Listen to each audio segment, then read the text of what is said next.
All right, there's a little homage to the new Late Show. Up and running. 866-766-0339. 866-766-0339. It's the Bennington Show. Gail Bennington, did you watch Stephen Colbert last night? I did watch Stephen Colbert last night. And letter grade? I am going to give his letter grade A-. Really? Sweet. Chris Stanley, letter grade? B-. Really? Even a little rougher? I'm a little rough on him, yeah. How come? Well, first of all, it's great to see him back on TV again. But the monologue, seeing him standing up and doing jokes for whatever reason, weirded me out. I thought the monologue was the weakest part of the show, and I thought it got a lot better when he got behind the desk. You sent me... this is how people chill out once they get on the air and watch themselves. I get an email from him last night. Twitter is shitting all over Colbert.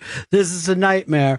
What made you turned it around, or you just decided you didn't want to be edgy guy? Well, no, Twitter did destroy him. I was reading it. I didn't agree with what? They thought he was boring. Some people didn't know who he was, and and they're like, well, you know what? There was 5 million people who watched last night. I'm sure he never got 5 million people on Comedy Central. There are people who do not check out basic cable. Right. They just don't watch basic cable at all. And I saw the term multiple times, dumpster fire. This is a dumpster fire. Dumpster fire is the new thing? I guess so, yeah. I saw it constantly on Twitter. It was like everyone's saying dumpster fire, dumpster fire. This is a dumpster fire. But first of all, calm down. You've taken this too far. This is a hashtag dumpster fire. I guess it is a hashtag dumpster fire now. All right, I'm changing my way. I just gave him an F now after what I'm hearing. What? I don't want to be on the bad side of the Twitter tweets. But what did you think of the end of the show where they did that song and all the stars came out? I'll tell you, for me, I found it to be a little on the nose. We have all different ethnic groups singing this song. Yeah. It would have been a little better, all right, if you use those same people and don't bring out the "Here is the Black," but you know, it was a little bit. It was a little bit of, I don't know, is this show here to save us? You know? He's here for us. Finally, our savior has arrived. And I know this happens on late night now, but you're not the best singer out there. Why don't you let the other singers go? Well, this is what I thought.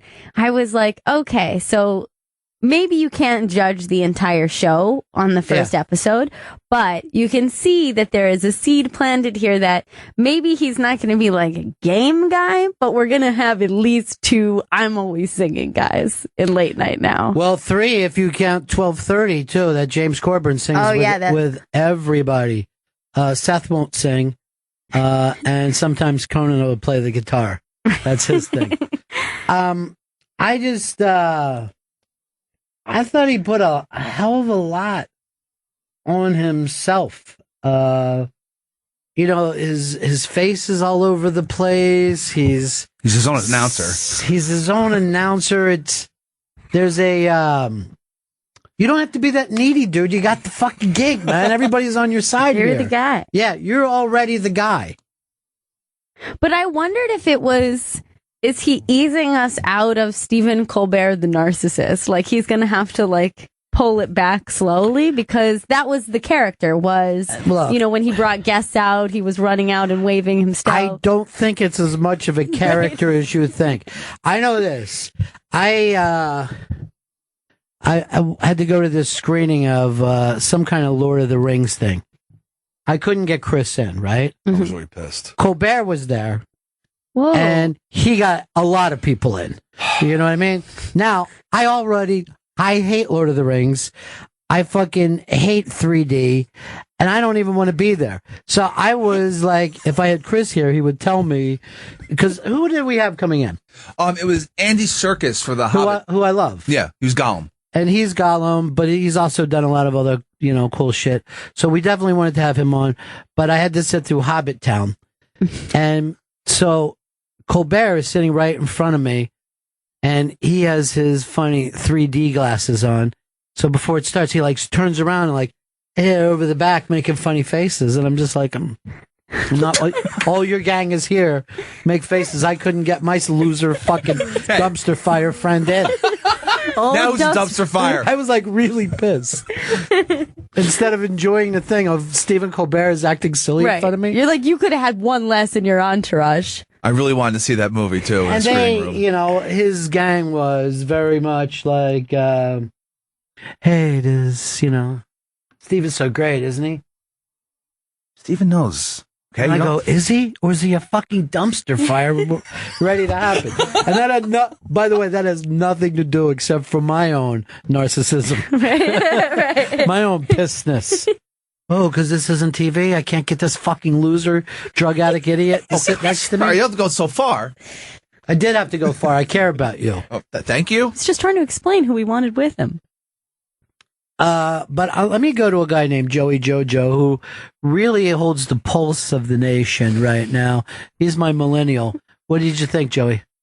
I liked it. I think he's going to take a few months before he is really out of this Colbert character, because he just was kind of doing it during his monologue. I thought a little bit. He even said "Hello, Nation." He's not getting out of the Colbert character. Okay, that's Stephen Colbert. He has the goddamn top of the studio with like stained glass. It's Stephen Colbert. All right, that's a problem, dude. It's a giant fucking ego with his little face. Those are his face going around the circumference of the atrium. He's fucking nuts. Like he gave. All right, so the people were on a line yesterday, and he gave out like ice brewed coffee, and had his face on the goddamn bottle to everyone there. So you're B minus. Yeah. You sticking with it, or now I'm thinking about it. It's getting worse and worse. Well, you just you took it off a little bit when you got on here. All right, I'll read some of these. The Oreo Trump segment had me laughing. Says Carla, I actually fast forward to that. I didn't watch it because I just thought, oh, Trump jokes, I can get that anywhere. But I saw Trump get booed when he showed up at tennis last night. Really? They put him up on the screen. And, you know, people just started booing. He had a fucking just vicious look on his face. Like, I don't need this shit.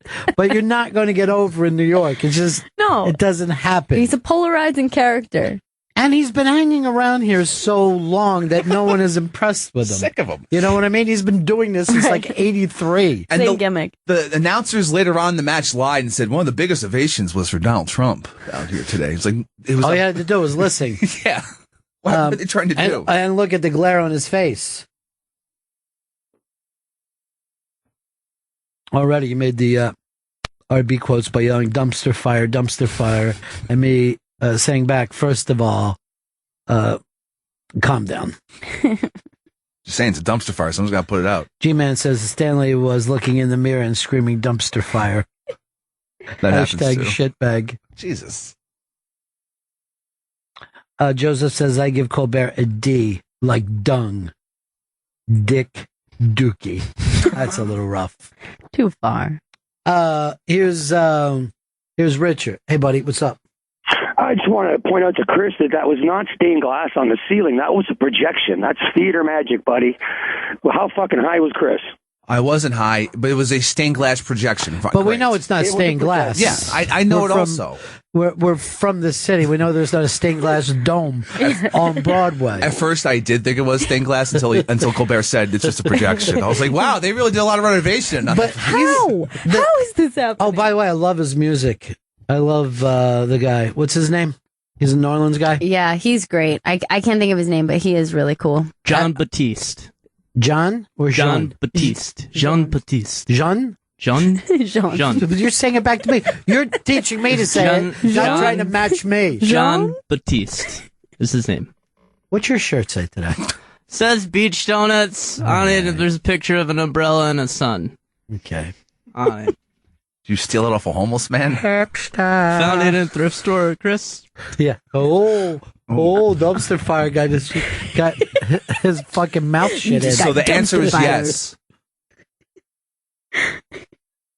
Bitter Chick said went to a test show last week and he was more relaxed than last night. Hopefully he will grow into it. Yeah, I couldn't stand his audience going bonkers either. Big Mike Harris said the demon sidekick was just embarrassing. I like that part. I actually thought that was kind of funny. You guys dug that? I actually laughed. I just thought to myself, this won't last. Oh, watching that, I was like, anyone who watched Letterman and tuned into him was just totally confused and most likely but hated didn't it remind you more of the robot fucking skeleton guy? Yeah. What was his name? Jeff, I believe. Yeah, Jeff. That's right, Jeff. I like his opening sequence too. It has that cool type of photography where everything looks miniature. Yeah. All right, so those weren't miniatures. Was that wacky photography? It's a type of photography that makes everything. He's back to an A with me then. Black Briar says he's a hack. I'll give it a few more episodes, but I find him unbearable so far. Topher says, you mean the Colbert Report on CBS? Yes. I know. Joe, what did you give the demon sidekick? I liked it. I dug it. I mean, everything he's doing is really just hitting the millennial generation right now. He's going to bring a younger audience to CBS. Here's what the problem is, though. I don't want every show that someone gets slimed. That should be for children. And now, what's that network that has all those shitty shows for little kids? It's down at Universal Studios and they slime people. Nickelodeon, right, yeah. Nickelodeon is basically late night now. Yeah. We're playing a fun game. We're lip syncing. Yeah. We're doing dances. And look, oh my God, this person got slimed. See, I think he's going to stay away from the games because it's Jimmy's thing, but I think he's going all in for like theatrics. He's a theatrical guy. So there's going to be song and dance, and there's going to be like, I think like little sketches or skits and things. I think we're getting to the point where late night should be just for drinking. Just turn off the TV and start drinking heavily until in you silence. pass out. And preferably in the dark. Sure. That way, the only way anyone knows you're awake is when that cigarette glow happens every few seconds. I guess he's still in there. I don't get it. What did you think of the Fallon buddiness, where Fallon was on? That was actually an awkward moment. I thought. I didn't like it. I thought that was pointless. Do you think it was dumpster fire? I thought that was definitely a dumpster fire moment for me. And then at the end, when they showed up again or whatever at the locker room for late night, I watched that late. Yeah. Oh, I didn't see that. Like, after the credits, it was like Colbert was at a locker room and he was like putting his jacket away and closed it. And then Fallon was next to him. He's like, "All right, see you tomorrow night, buddy." And then they just walked away. Oh, enough of that. I know. There's no fucking. It's on now, Colbert. What's that mean? It's on now. You got to crush Just Fallon. the opposite of it's on now. So confused. I mean, seriously, they vote people off on other fucking networks, and now all the networks are best friends. I don't get it. Yeah, that was a stiff moment, I thought. We're New York buddies, right, buddy? Yeah, buddy, we're all buddies. Yeah, buddy. Who do you have on tonight? Ugh. Buddy. Oh, we're going to have on Jessica Simpson, and she's going to get slimed. And then we're going to have Richard Gere up, and we're doing gerbil races. What? Where we put gerbils into our asses, start them out, and see who wins. It's gone too far. Oh, by the way, that gerbil thing was never true. No, of course not. How did it even get started? That's like a ridiculous rumor. Me and two other guys. Oh, wow. Shit, that was you. You're being apologized to by saying, I guess Dookie was a bit too far. Hashtag Bennington. Swisher Girl loved when Fallon showed up. That was the best part. Dylan says, I got too stoned, did the dishes, and missed the show. What's your grade then? I like getting high and doing your dishes. You really try to pack the dishwasher when that happens. All right, this is what GVAC said. Completely underwhelmed with Colbert's debut. I got so bored I actually switched over to a 60-year-old Perry Mason episode. There's a reason why some people are blowhards friends, GVAC.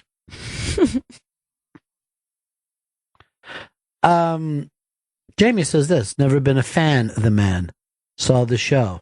Not impressed. But I will try it for a month. Well, that's all you can ask. Yeah. I said this yesterday. You can't judge by a first show. Yeah. Everyone pays too much attention. I thought it was a fun first show.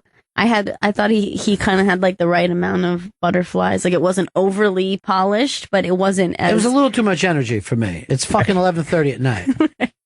Okay, I'll give you that. And also, I don't want the Les Moonves joke in there. Okay, you have a boss. Fucking hate him. Don't fucking play up to him and act like, oh, this man's in charge of my destiny.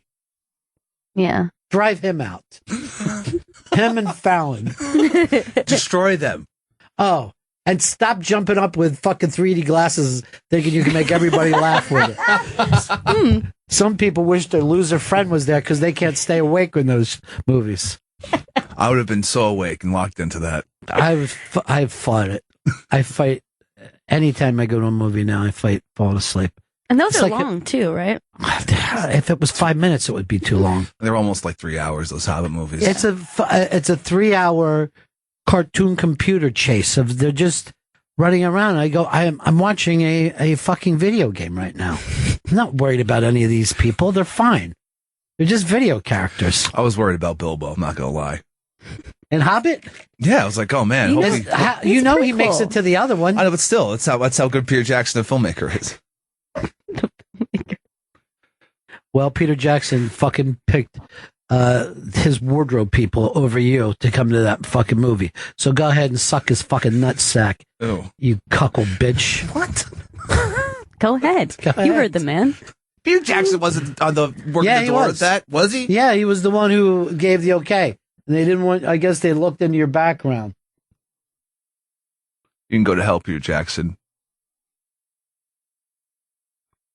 Thought he was a genius. Millennials don't drive ad sales and have brains made from dog shit. Well, they do drive ad sales. There's no doubt about it because they think they need everything. Yeah. You can't sell anything to someone over 40 because they're like, I don't give a fuck. I don't care whether I get it or not. Yeah, isn't that what most ads are geared towards? Yeah. It's like males starting at like 5 now. Right. They want to get kids because kids feel the need that if they get a beach donut shirt, their life will change. This day's been great so far too. You know, like everybody likes me now with the beach donut shirt. Post Labor Day. But when you're 40, you're like this. I don't know. That old truck is fine. I'll just fucking drive it till it breaks down. And I don't give a shit. I'll light it on fire myself. Should have married that girl from high school. I fucked up bad. That would actually be a good name for somebody's biography. I fucked up bad. Just have them sitting there with their head in their hands on the cover. Or why can't someone just say that at someone's funeral? Well, he had a lot of promise, but he fucked up bad, didn't he? Maybe the rest of us can learn something by this wasted shit of a life. Not bored now, are you, dead man? Everything isn't ironic now, is it? They actually did a study on this, and science has figured out that in death, the afterlife is merely like falling backwards through darkness for eternity. Oh, no. I don't want that. Just trying to up yourself. Did you ever get there? Yeah. Almost. It's a terrible sensation. For 10,000 years now. 10,000 years I've been waiting to get smashed in the back.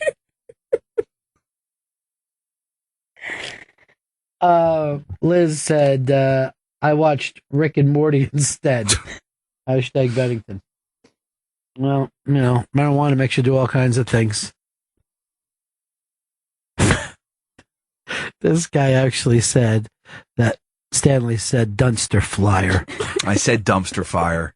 Did you say that? Yes. There's nothing wrong with dumpster flyer, dude. That could actually be your fucking name when you move to Hollywood. More like dumpster flyer.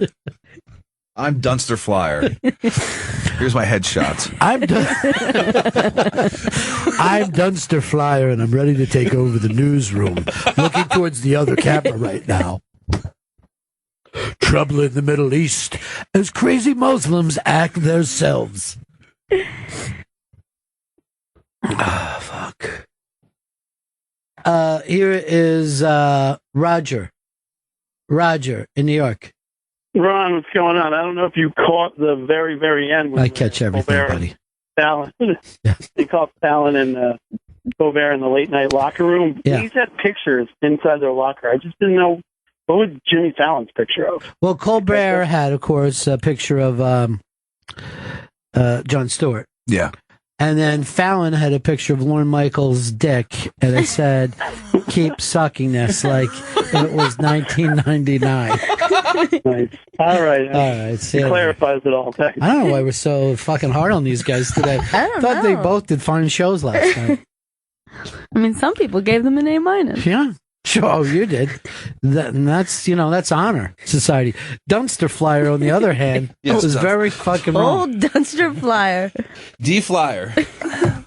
My name is Dumpster Flyer, and let's look at the shitbag news. Let me put these marbles into my mouth as I give you the news. And by marbles, I mean a man's balls. How did I get this job? Are you asking me? I'm asking the people at home. Oh, I want you to ask me. I was asking Don that yesterday. Oh, Jesus. Yeah. I said, do you keep a special list of bad employees? Because I got a name to add to it. No, keep you off that list. You're fucking being watched by the cops right now. Fuck, I gotta stop doing a lot of things I'm doing.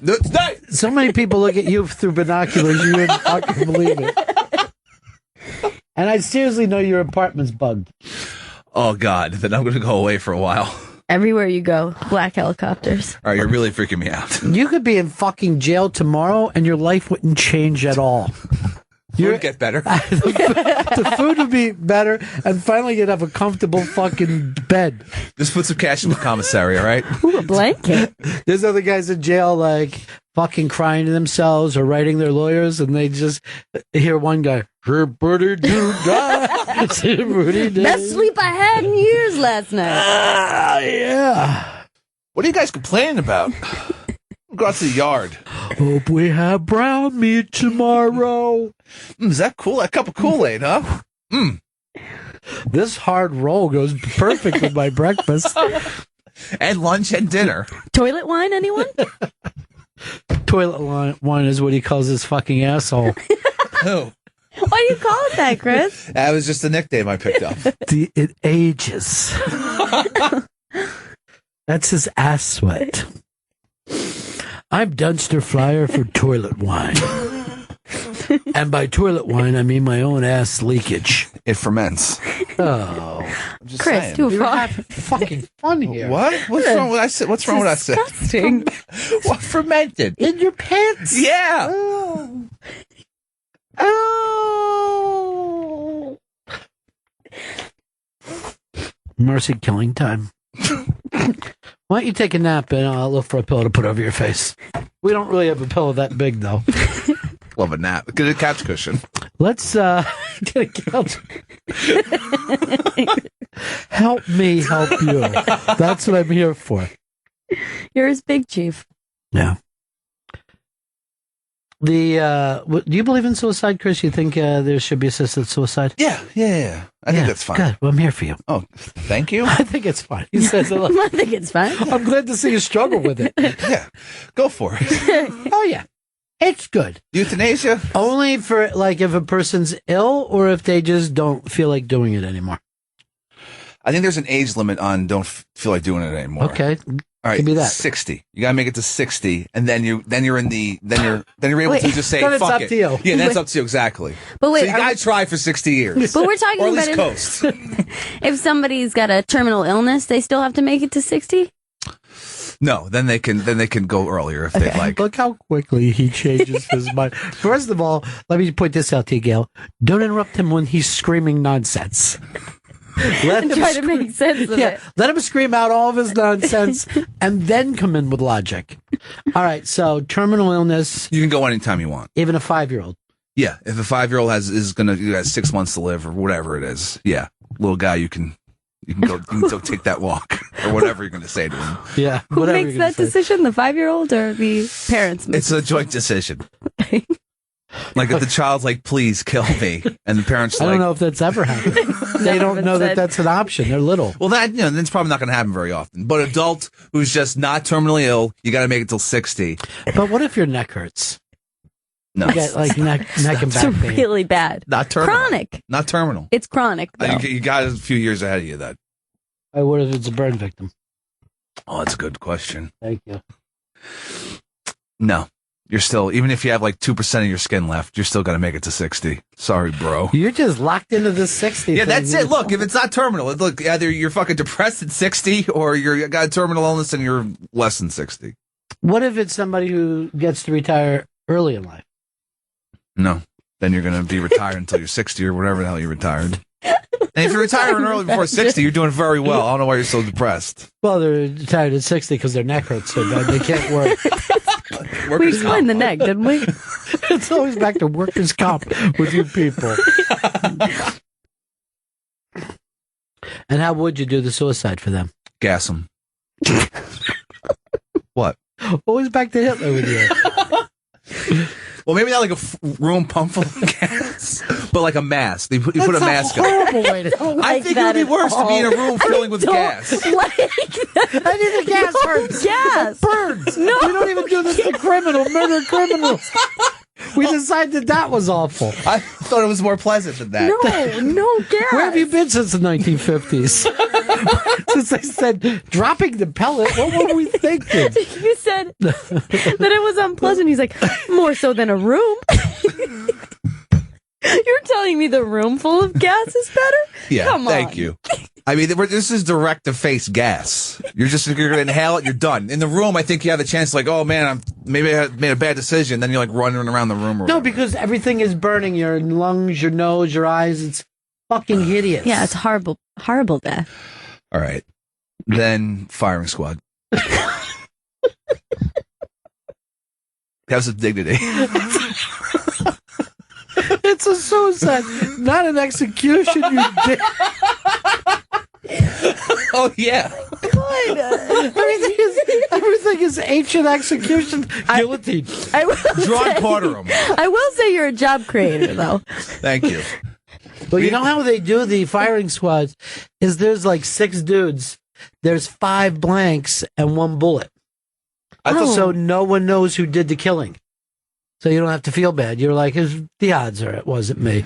I thought we were just going 5 bullets. So 1 there's blank. no blanks. I mean, everyone's shooting. let's Yeah. make sure. Yeah, just to be certain. They got fucking sights on those things. You're certain. Oh, You're yeah. shooting a dude in the heart.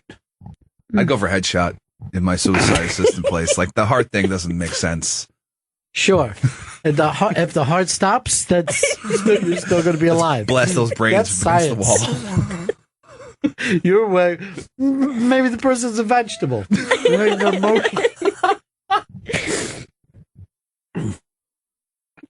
So I see- execution style. Yes. Could you be? Because you're pro death penalty, right? Yeah, I'm pro death. Could you be a guy who went there and did the execution? Firing squad or just in general? Yeah, I could. Could you pull the switch? Could you drop the pellet? Could you I could pull the shoot? switch. Could you do the guillotine? Would you be able to sit there? Do I get one of those cool black masks that they put over them? You can have that anyway. Get you that tomorrow. That bonus. Yeah, I could do the guillotine. Yes, yeah, of course you could have the black mask because this is the 1500s. Yeah, but you can't wear a shirt. Perfect. Yeah, they have that heavy hood over their face and then no shirt at all. People just showing, come on, meat tits, cut the head off, let's get out of here. Faster! You just see the guy, and you're like, his titties are flapping. This is disgusting. What's the purpose of that? They don't want blood on the shirt? Well, it's always a stocky guy, too. There's never like a tall, thin guy coming out. It's always a guy who's like 3'10". You need the strength. Mind if I put on a shirt, everybody? It is pretty cold. No! This is your job! All right, here's what some of the people are saying. You agreeing? Colbert. Yes, everybody loves him. They're like, oh, this show's so smart. Colbert made Jeb likable. That takes skills. G-Man says, can we pretend Stanley broke his leg and shoot him in the head? And Matt says, I met somebody who knew Hicks in college. He said everyone called him the human bidet behind his back. Oh, screw you, SUNY Purchase. And all those scumbags I hung out with. Jacqueline says the average lifespan of a centaur is 60. Die with dignity. Firing squad, Sean says.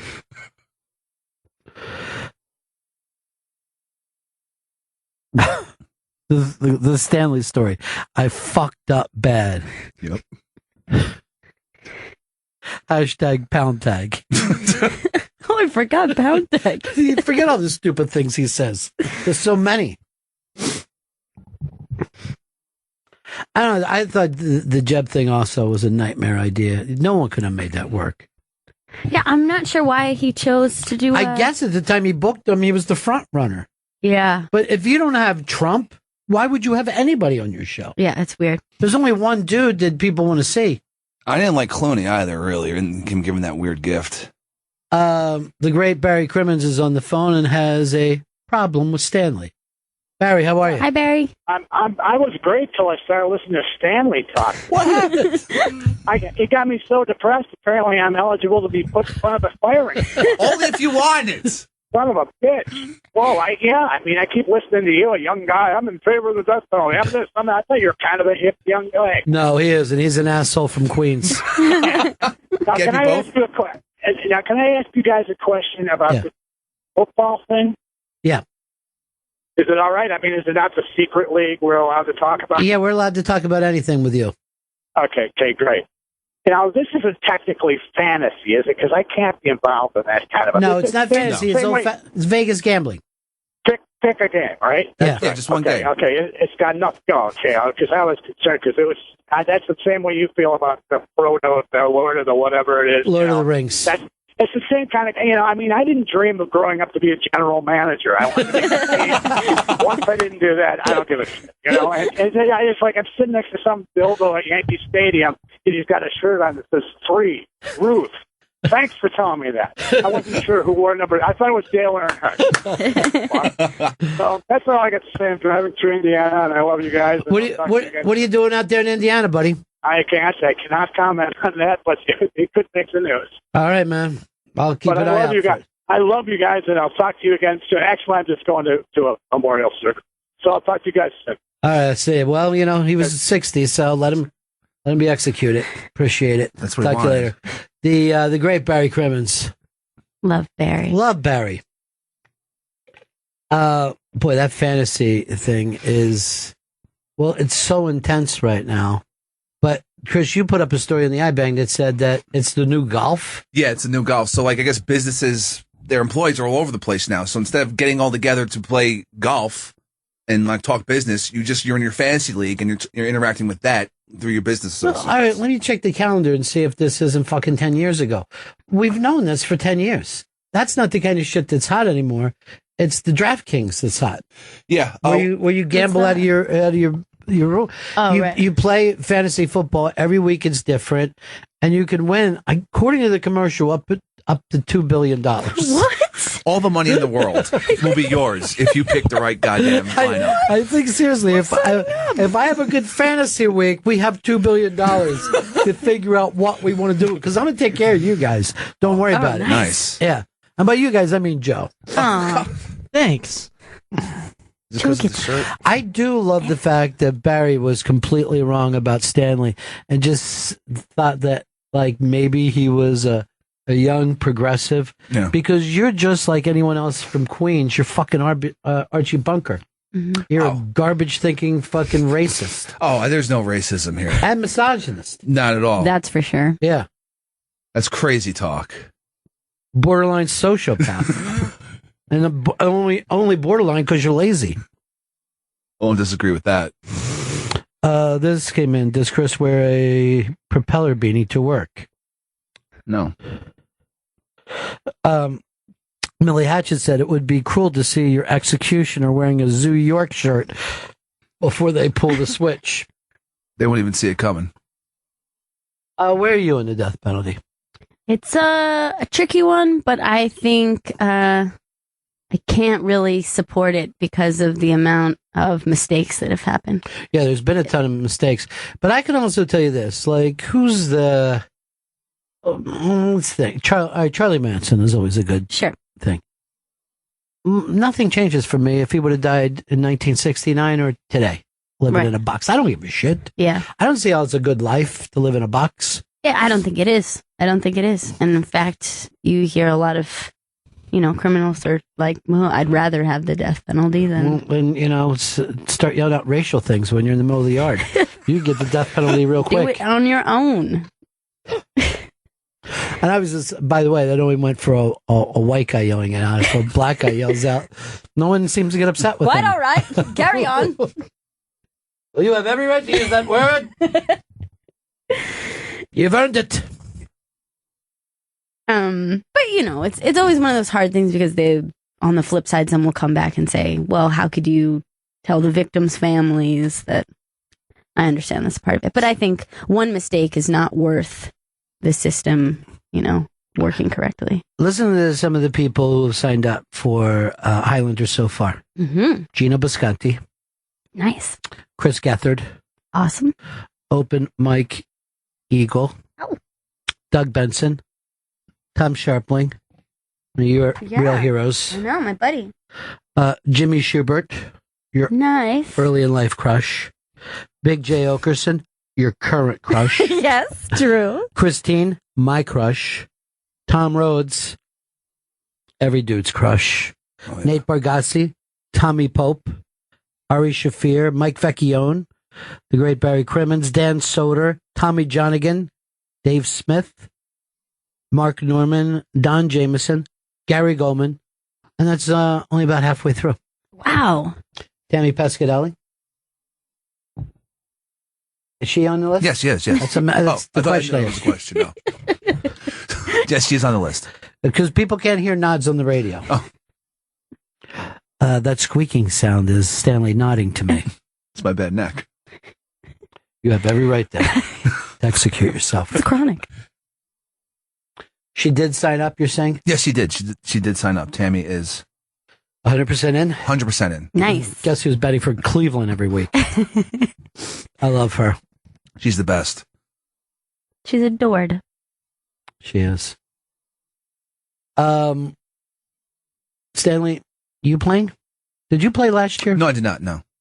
I'm going to give you the A-OK to play this year. Oh, really? Yeah. Wow. Oh, hell yeah. Because I love to watch you suffer. I love it. Because I think I'm going to go real deep this year. You're a bit of a gambling addict, right? That's your thing? I guess you could say that. You dabble with that addiction. Yeah. It's because, all right, look at the thing. It's like, I don't know why you would bet on the first week of games in the NFL. Like, it seems like you got to watch what's going to happen. You don't know what's going to happen. I told myself that about a month ago. But now all I want to do is just bet on games. All I want to do is just fucking gamble. You got a guy in your neighborhood, or you do it online? Online. See, I prefer a guy in the neighborhood. Online. I like to keep my money local. It's very dodgy. Yeah.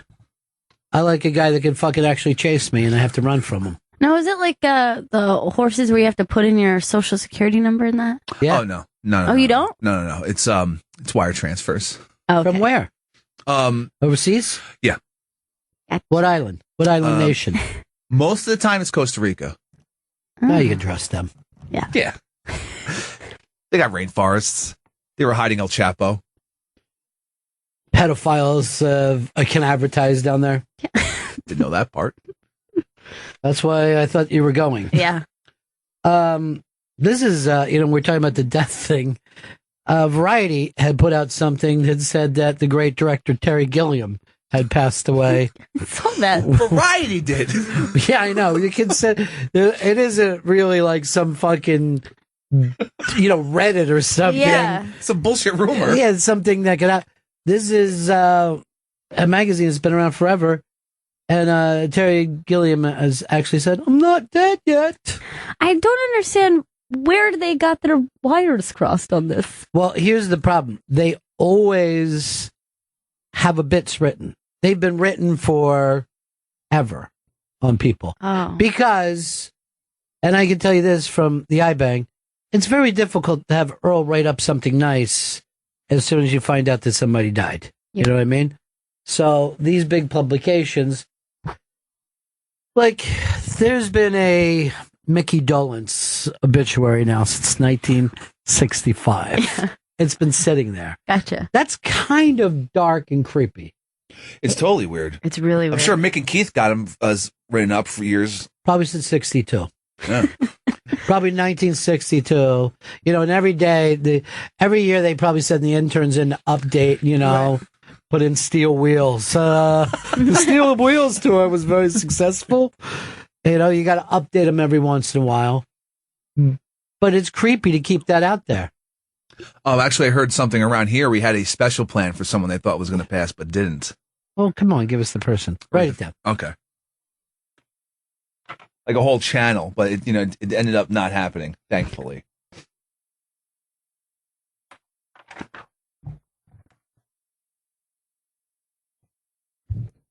Jeez. Who's Malika Obama? Oh God! Why'd you dump out of that? For the love of Is God. that her name, by the way? Because they have hidden those kids for years. Sasha and It's Malika, right? Malia. Did I make that up? I think it's Malia. I think I said it correctly. Why is there a picture of execution? He doesn't even have holes in his eyes for his eyes to see. There's like two very small slits. Oh, like pinpricks. So you have that up peripheral as an vision. example of what you'll look like. But there are some meat tits. Nice axe that guy's got.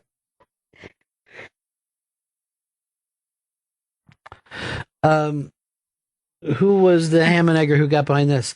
And there were even talks that this person had died. Yeah. That's when they brought it up to me. So that would have been a nice thing if they had died. Right. But when you don't die, and then you find out people are putting together a station for you. It's very creepy to think that, I don't know, that it exists. Like someone's just like, got this waiting. If Stanley passes away, and I expect it to happen in an OD at any time. Oh God. My thing, and I think we could all, you know, how, like sometimes if there's something, you'll put all the lights on in the cars and stuff like that, even in the middle of the day. Yeah. Mm-hmm. With Stanley, I'm just going to ask everyone for 48 hours, don't flush. So yeah, in his so the aroma of Mr. Stanley will reek throughout the nation. As he would have wanted it. Let it build, people.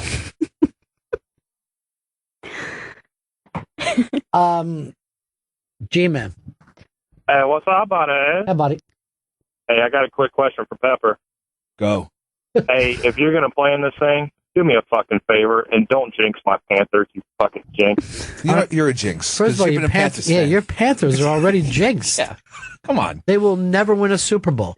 And I'm saying that as a guy who's cheered for a team who's never won a Super Bowl. This is fucking Super Bowl 50. And we can't have one? It's pretty sad. And how many, who's got the most? Steelers with like 6? Yeah. Oh, did you hear what said about Big Ben the other day? It was the Patriots. They made fun of his weight. Huh? Why? Why bust his balls over his weight? Because he listed himself as 241. Okay.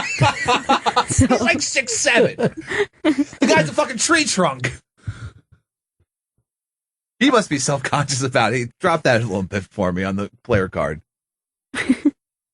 Joe, who on the Patriots said it about him? Oh boy, Ask Dan. Let Dan yell. Belichick. Oh, see, Belichick. Oh No, man, that's because he's thin. Belichick's such an asshole. And he goes, please, 241. His fucking nutsack weighs 241. He's getting inside his head for tomorrow's game. I spy on every single team out there, and I seen him get on a scale once. It's 310. Did you see that Goodell, now they're saying, just lied about a bunch of stuff on Spygate and how it was so much worse? Yeah, of course it was. He literally burned the tapes. The league is crooked, so what? I mean, they're gladiators. I like Belichick. I think he's awesome. Of course, because you fucking looks like your long-lost dad you never had. You and Belichick fucking do the same thing with your sweatshirts. You make sure your armpits are fucking flying even in the winter. Why would anyone wear sleeves? It's crazy talk. We're going to execute him, Gail. Don't worry. I have 28 more years to go. And then I want Joe and Dan to carry his body down to the river and throw it in. Just us? Yes. New guys. All right. Good luck. Yeah. That's a new guy job. You want to fucking get your button, don't you? Yeah, I do. I'm going to get it. When Chris is executed. Then I'll have another guy with you. And that guy's job will be to get rid of the two of you after you get rid of Chris. You're telling us? Yeah, and then I'll shoot him on the way back. This is the way the game works. Yeah. We can't have anything lead back here. All right, if you had to kill somebody on the planet, who would it be? You could pick out anybody you wanted. Oh, man. My initial thought was just to kill like a stranger, like a homeless guy, to see how it feels. But why a homeless guy? Yeah, why? That guy's already having a bad day. Why would you do that? But maybe assassinate like Putin. He seems like a pretty evil bastard. To try to do some good with my one kill. What about someone on death row? It's going to happen anyway. I would actually just do this. I'd kill a fetus, and I go, I don't even think it's murder. So I know there. a lot of people agree with me. It's legal. Oh, you know the anti-gay Kentucky clerk. What's her name again? I think it's Edith. Kim Davis. Kim Davis.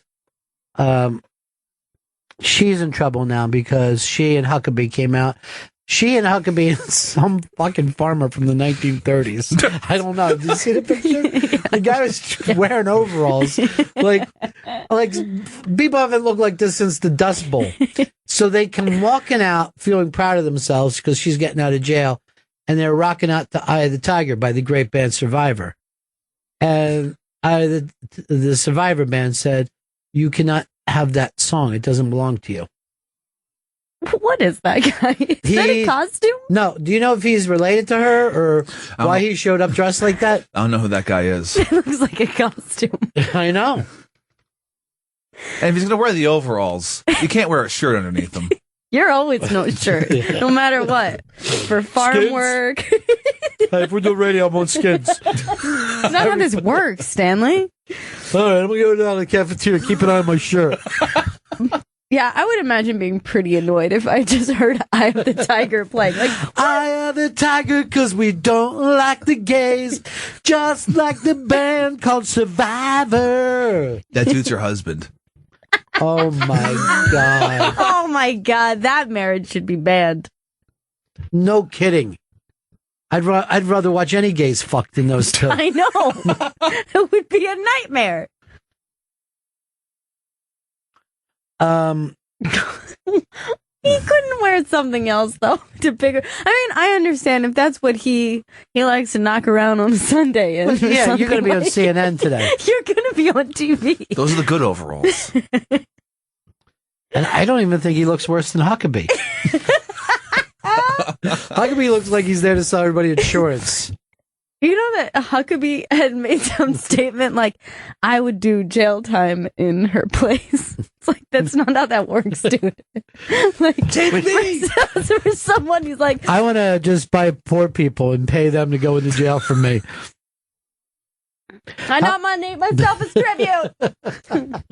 No, that's not how it goes. Oh, that scene in that movie was so good. It's powerful. Oh, that movie. Oh, it's so great for young girls to see that movie. So many people have said that to me.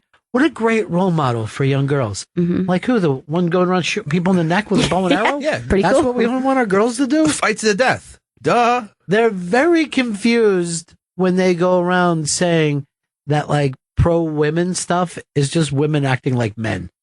Yeah. They're great. They stopped their natural way of being. And she's become a warrior. Mm-hmm. Perfect. Oh, all right. Well, that's why men are in charge.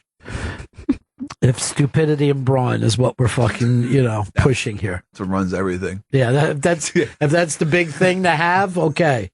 We got it then. That's why Overalls is in charge. And the guys at the strongman competitions would be the fucking rulers of the world. I wish they were. Well, I'm thinking about our economic problem, and I'm going to throw this keg filled with sand. Ooh! Whoa, impressive. Vote for him. He's got my vote. Will and Illinois. What's happening, buddy? Hey, Ron, how's it going? Yeah.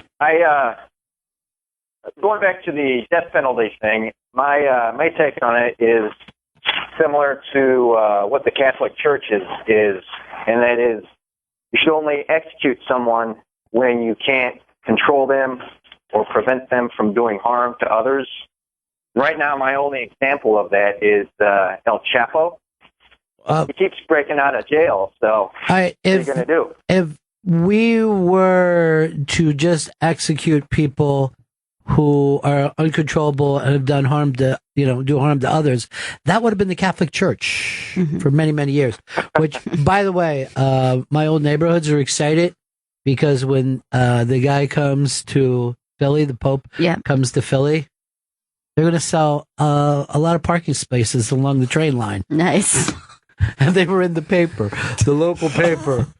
They don't have enough parking there. They can park and take the train up here. And you Catholics can park in front of my house for $200. It's a deal. And real quick, if I could kill one person, it'd be Pepper Hicks. Not because I hate him, just out of kindness, to put the poor son of a bitch out of his misery. Well, like to see you try, dude. Why, you stop bullets? How are we going to do this? I still think the Italians had it right with dragging people along behind a Jeep. That's how they do. Well, drag them behind a Jeep until dead. What do you say? That guy we've been following for the last 5 years thought he was great. Now that the Allies have shown up, let's tie him to a Jeep and start driving around with him. Fair, right? This guy said that he's had a Chris Stanley rest in piss tweet in my drafts folder since I first heard the show. It's always ready. Stanley was a big fan of Rest in Piss when it came out. Oh, I still am. Still am a fan of Rest in Piss. And that guy went to jail for his tweets, right? Yeah, because in Britain, they do not like you trolling people online. They'll throw you, they'll find you and throw you in jail. They'll hunt you down and throw you in jail. Because he would write to people who lost a loved one, rest in piss. That was his thing. gimmick. Yeah. Over here, we hire cops to have the West Baptist Church, Westboro Baptist. Yes. Westboro Baptist Church. I miss having that lady on the phone. We should play that on a best of sometime. All right. Of how long I would let her go on and just annoy the shit out of all the listeners. Your old buddy. Yeah, the listeners used to hate me for it. Billboard finally picked a song of the summer, and I thought that this was a great one. They picked Gloria by them. And you're not going to beat that. Fair enough. Just I have never heard the beginning of that song without being pumped up. Oh, you can't. It's like the most energetic thing. Yeah, it's the best thing that's ever happened to the planet Earth. And we might have been hearing that as Stanley was playing more than one thing at the same time. What's the name of this song? This is Cheerleader, a remix of OMI's song Cheerleader. Now, wait, it's a remix? Yeah. How could it be a remix and be the song of the summer? This remix version of the song was the song of the summer. Right, stop it for a second while we try to figure this out. So the song of the summer came out when? First? This apparently came out a couple of years ago. Then Felix. This is cheating. That's a cheat. And then this guy Felix Jean remixed it, and this was Jean. Jean remixed it, and then this is what Billboard's saying is the song of the summer. Okay. This is what Bill Burr called the song of the summer? Wow. Billboard. Oh, that's different. He loves it. Yeah. If it was Bill Burr, I'm sure it would have been probably something by Motley Crue. Let's take a listen. So where's this dude from? Jamaica, the West Indies? What are we talking about? I think West Indies. They don't have cheerleaders there. No. He's just made up something crazy. He means like an emotional cheerleader there behind him. Like, she's my cheerleader. She's my supporter. Oh. I guess. Because I remember when Stanley told me, look at those chill readers. Like, I guess they are pretty chill. That isn't working for me, song of the summer wise. But it does sound creepy if you're literally like, I just got myself a cheerleader. Yeah. Sounds like I just banged a teenage cheerleader. I'm pretty proud of myself. Down in the West Indies. I never heard the song before this came out. I haven't either. How could it be song of the summer? Well, it's not like we listen to a lot of top 40. It finds a way. I brought up a 50-year-old fucking song by them. Top 40 finds a way. Gets in there. It get to you. I don't know any songs this summer though. And normally, like Blurred Lines, I had heard. Uptown Funk, I had heard when they came out. So if it's like a big song like that, I normally will. Happy. That sounds Happy got into my life somehow. I thought the Taylor Swift song "Bad Blood" was going to be the because that's supposedly gigantic. I don't remember hearing that song. I don't think I've heard that one. I read a lot. Like Taylor Swift is in the newspaper almost every day. Apparently, there's some tape, some lovemaking tape of hers that a sexy tape. Yeah, they're trying to sell to Radar. Radar, yeah, they said they had from MASH. No. Wow. Radar Online. Oh. They the poor man's TMZ. You know it is. Is it TMZ, the poor man's TMZ? No, TMZ's class personified. They said they saw pictures, but they didn't buy them of her apparently being intimate with her boyfriend. She was having, as they say, cold, dull sex with her boyfriend.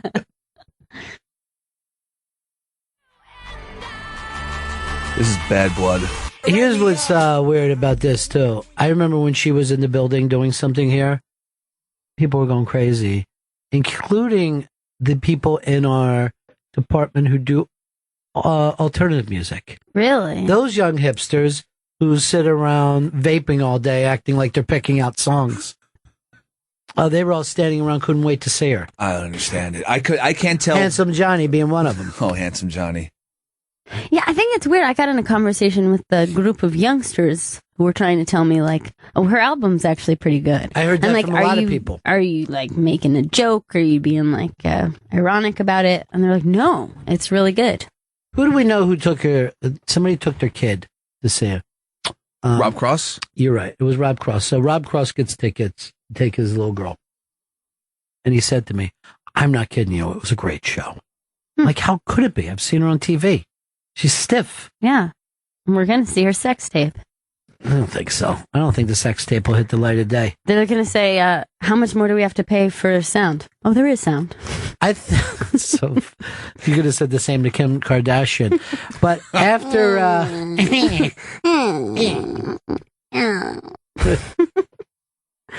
Kim, move, please. I don't want to get out of frame. Kim, this is like banging a beanbag. It's so fucking hot. So, I don't think that we'll see the sex tape because the way they shut down the fappening when it happened. Right. Those days are over, I think. You can't act like, oh, it's all right if a sex tape comes out with her, but not with J-Lo. Right. It's just done now. It shan't fappen again. It shan't fappen again. Stanley, see, why not you go for the wordplay stuff? Why is it always just grossness and weirdness out of you? I gotta switch it up. By the way, Gail is wearing a very cool kind of scarf. I would say, I'd say you could sing Rihanna with that. Oh, really? Yeah. Wow. Where'd you get it? Down Mexico way. Is that right? Yeah, I got it from a woman pretty much in the jungle. Oh, got 35 cents.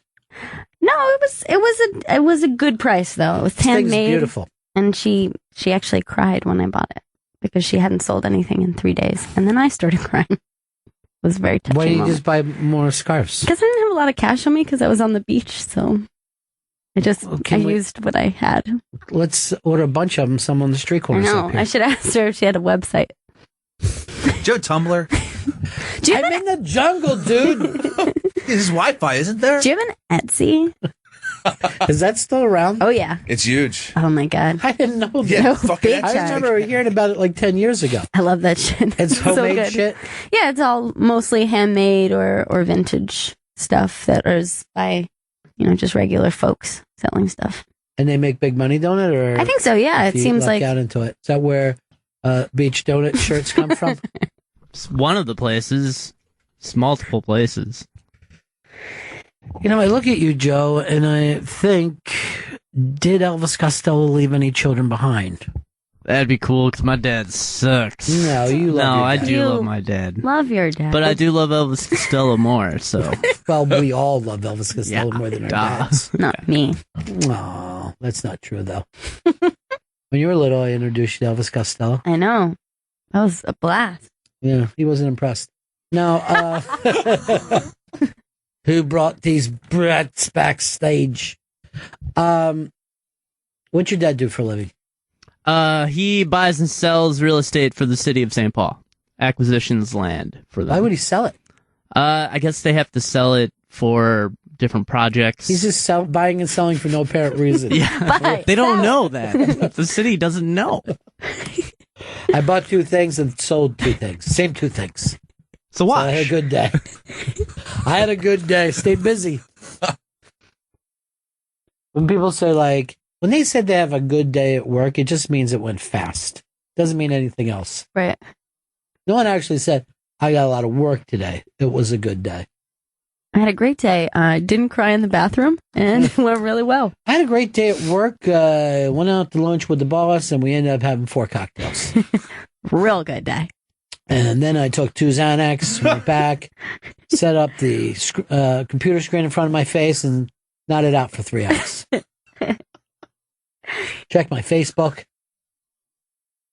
Chris, you still keeping up with your Facebook? No. How many friends you have right now? No idea.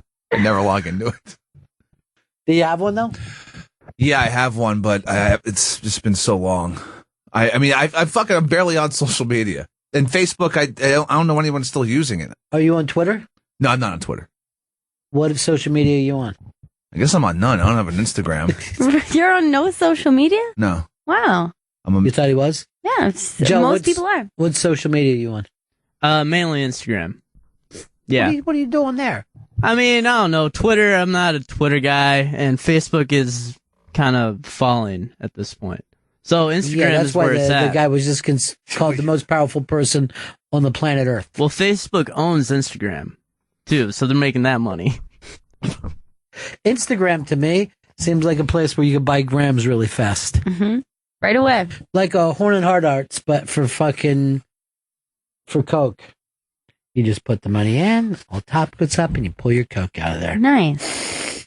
Snort it, and then, a lot of life with this Instagram. Let's look at his Instagram page. Didn't, Gail, I think you were telling me this, that it's up on the iBank today, that they're going to have more of those old kind of... The automats. Yeah, the automats. That's what Horn and Hard Arts was. Yeah, so I saw this article about there's one in San Francisco, which is like a revamped version of like the old school automats, which was like kind of like turn of the century to like... That was considered a robot in that day. That's how people were excited about it. Or it was a giant vending machine. Yeah. But now the idea, they're kind of revamping that idea with like screens, you go up to the screen, you put in your order, and your food comes out, and you never have to deal with any human interaction whatsoever. Well, I mean, you could easily do that with a swipe at McDonald's now. And Right. just when your food would pop up. That's all.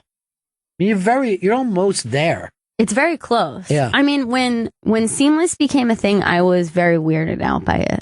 I was like, I don't want to write my order, like put my order in on the website, send it to them, never have a conversation. Like, I just kind of felt like, I don't know if they got it. Like, it just seemed like too much trust. You want a human to say, we have it. And then you're getting you're going to get it, and it will be there. And don't worry, it's going to be taken care of. And I really fought it for a long time. It was like annoying to me. Everyone was using Seamless, talking about Seamless. It was like every restaurant was like, check us out on Seamless. And now it seems weird to call a place for delivery. Like I have a couple places that aren't on Seamless that I still, if I get delivery, I'll call there because it's a great restaurant. But for the most part, I go on Seamless and just find every restaurant that's open in my neighborhood that can deliver. And then you're like looking, it's just weird. You're just cutting out, just speaking to a person. I think we're just getting farther and farther from like. So a drone will eventually just bring you food. Exactly. I remember like being a little kid and my parents taking me to the Automat in Philly, and they're like, "You're gonna love it. You just put stuff in." And even then, I was like, "But I see people walking behind there. I'm getting a piece of pie. Why couldn't he just hand it to me?" But what beats this? But they were very excited about me having the opportunity to do it. Yeah, They're, like, and mad that's about weird. I mean, even though I think that they were kind of started around turn of the century, picked up around like 20s and 30s, but then they lasted through like the 50s and 60s, and Yeah, then they- just dropped well, off. I think some of the ones in New York went up into the 70s, but Oh, really? there's one down in the Village now, too. Really? Or maybe the East Village, yeah. They had one on St. Mark's Place for a while, and I loved it. That's the East Village. That's what I was talking about. It's not there anymore? No, it's not there anymore. What happened? I don't know. It's just an empty storefront. I was really sad when it was What gone. happened? Fucking hipsters? Yeah, hipsters came in and took our Automarts. Hipsters fucked everything up. Hey, what's happening, Matt? Hey guys, you guys are talking about Automat. So? And, I was in Europe a couple of years ago, and like Amsterdam and Rotterdam, they are all over the place. There's one called Tivo, and the chefs are actually right behind the little doors. They slide the food in. When it's done, you put coins in, and you're good to go. It's pretty awesome. What's so awesome about it, though? What's so... I mean, is it was hard like legit to food, though. have a waitress? Well, you just don't have time. I mean, it's really convenient if you go to the cafes and bars and whatnot. Or you don't. Or you don't want to tip people, I guess, is an added expense. For me, it's like people saying that a buffet is convenient. No, it isn't. It's fucking gross. I don't know how long that fucking sandwich has been sitting in that little glass case. I want to know I've ordered something and they're making it. I don't want everything to taste like a fucking gas station fucking hot dog. Yeah. They're never that good. I mean, very rarely have you come across a buffet that was really good in your life. And I feel like also you're taking away that part that's great about a restaurant where you're just like, you just sit there and like the food comes to you. But I'm going to point something out to you. Do you realize that people are happier when they interact with other human beings? Right. That we know this for a fact. That when you interact with other human beings, you are mentally healthier.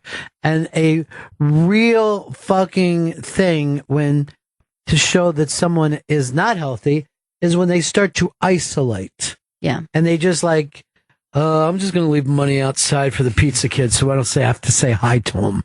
That's fucking mental illness. Yeah. And now we're asking for this. That's what the internet's doing. I mean, it's literally, it's. You could blame the internet, but this has nothing to do with the internet. This is people not wanting to have a social dining experience. One of the pleasures of being a human being is social dining experiences. Yeah. And we're coming up with ways not to do that.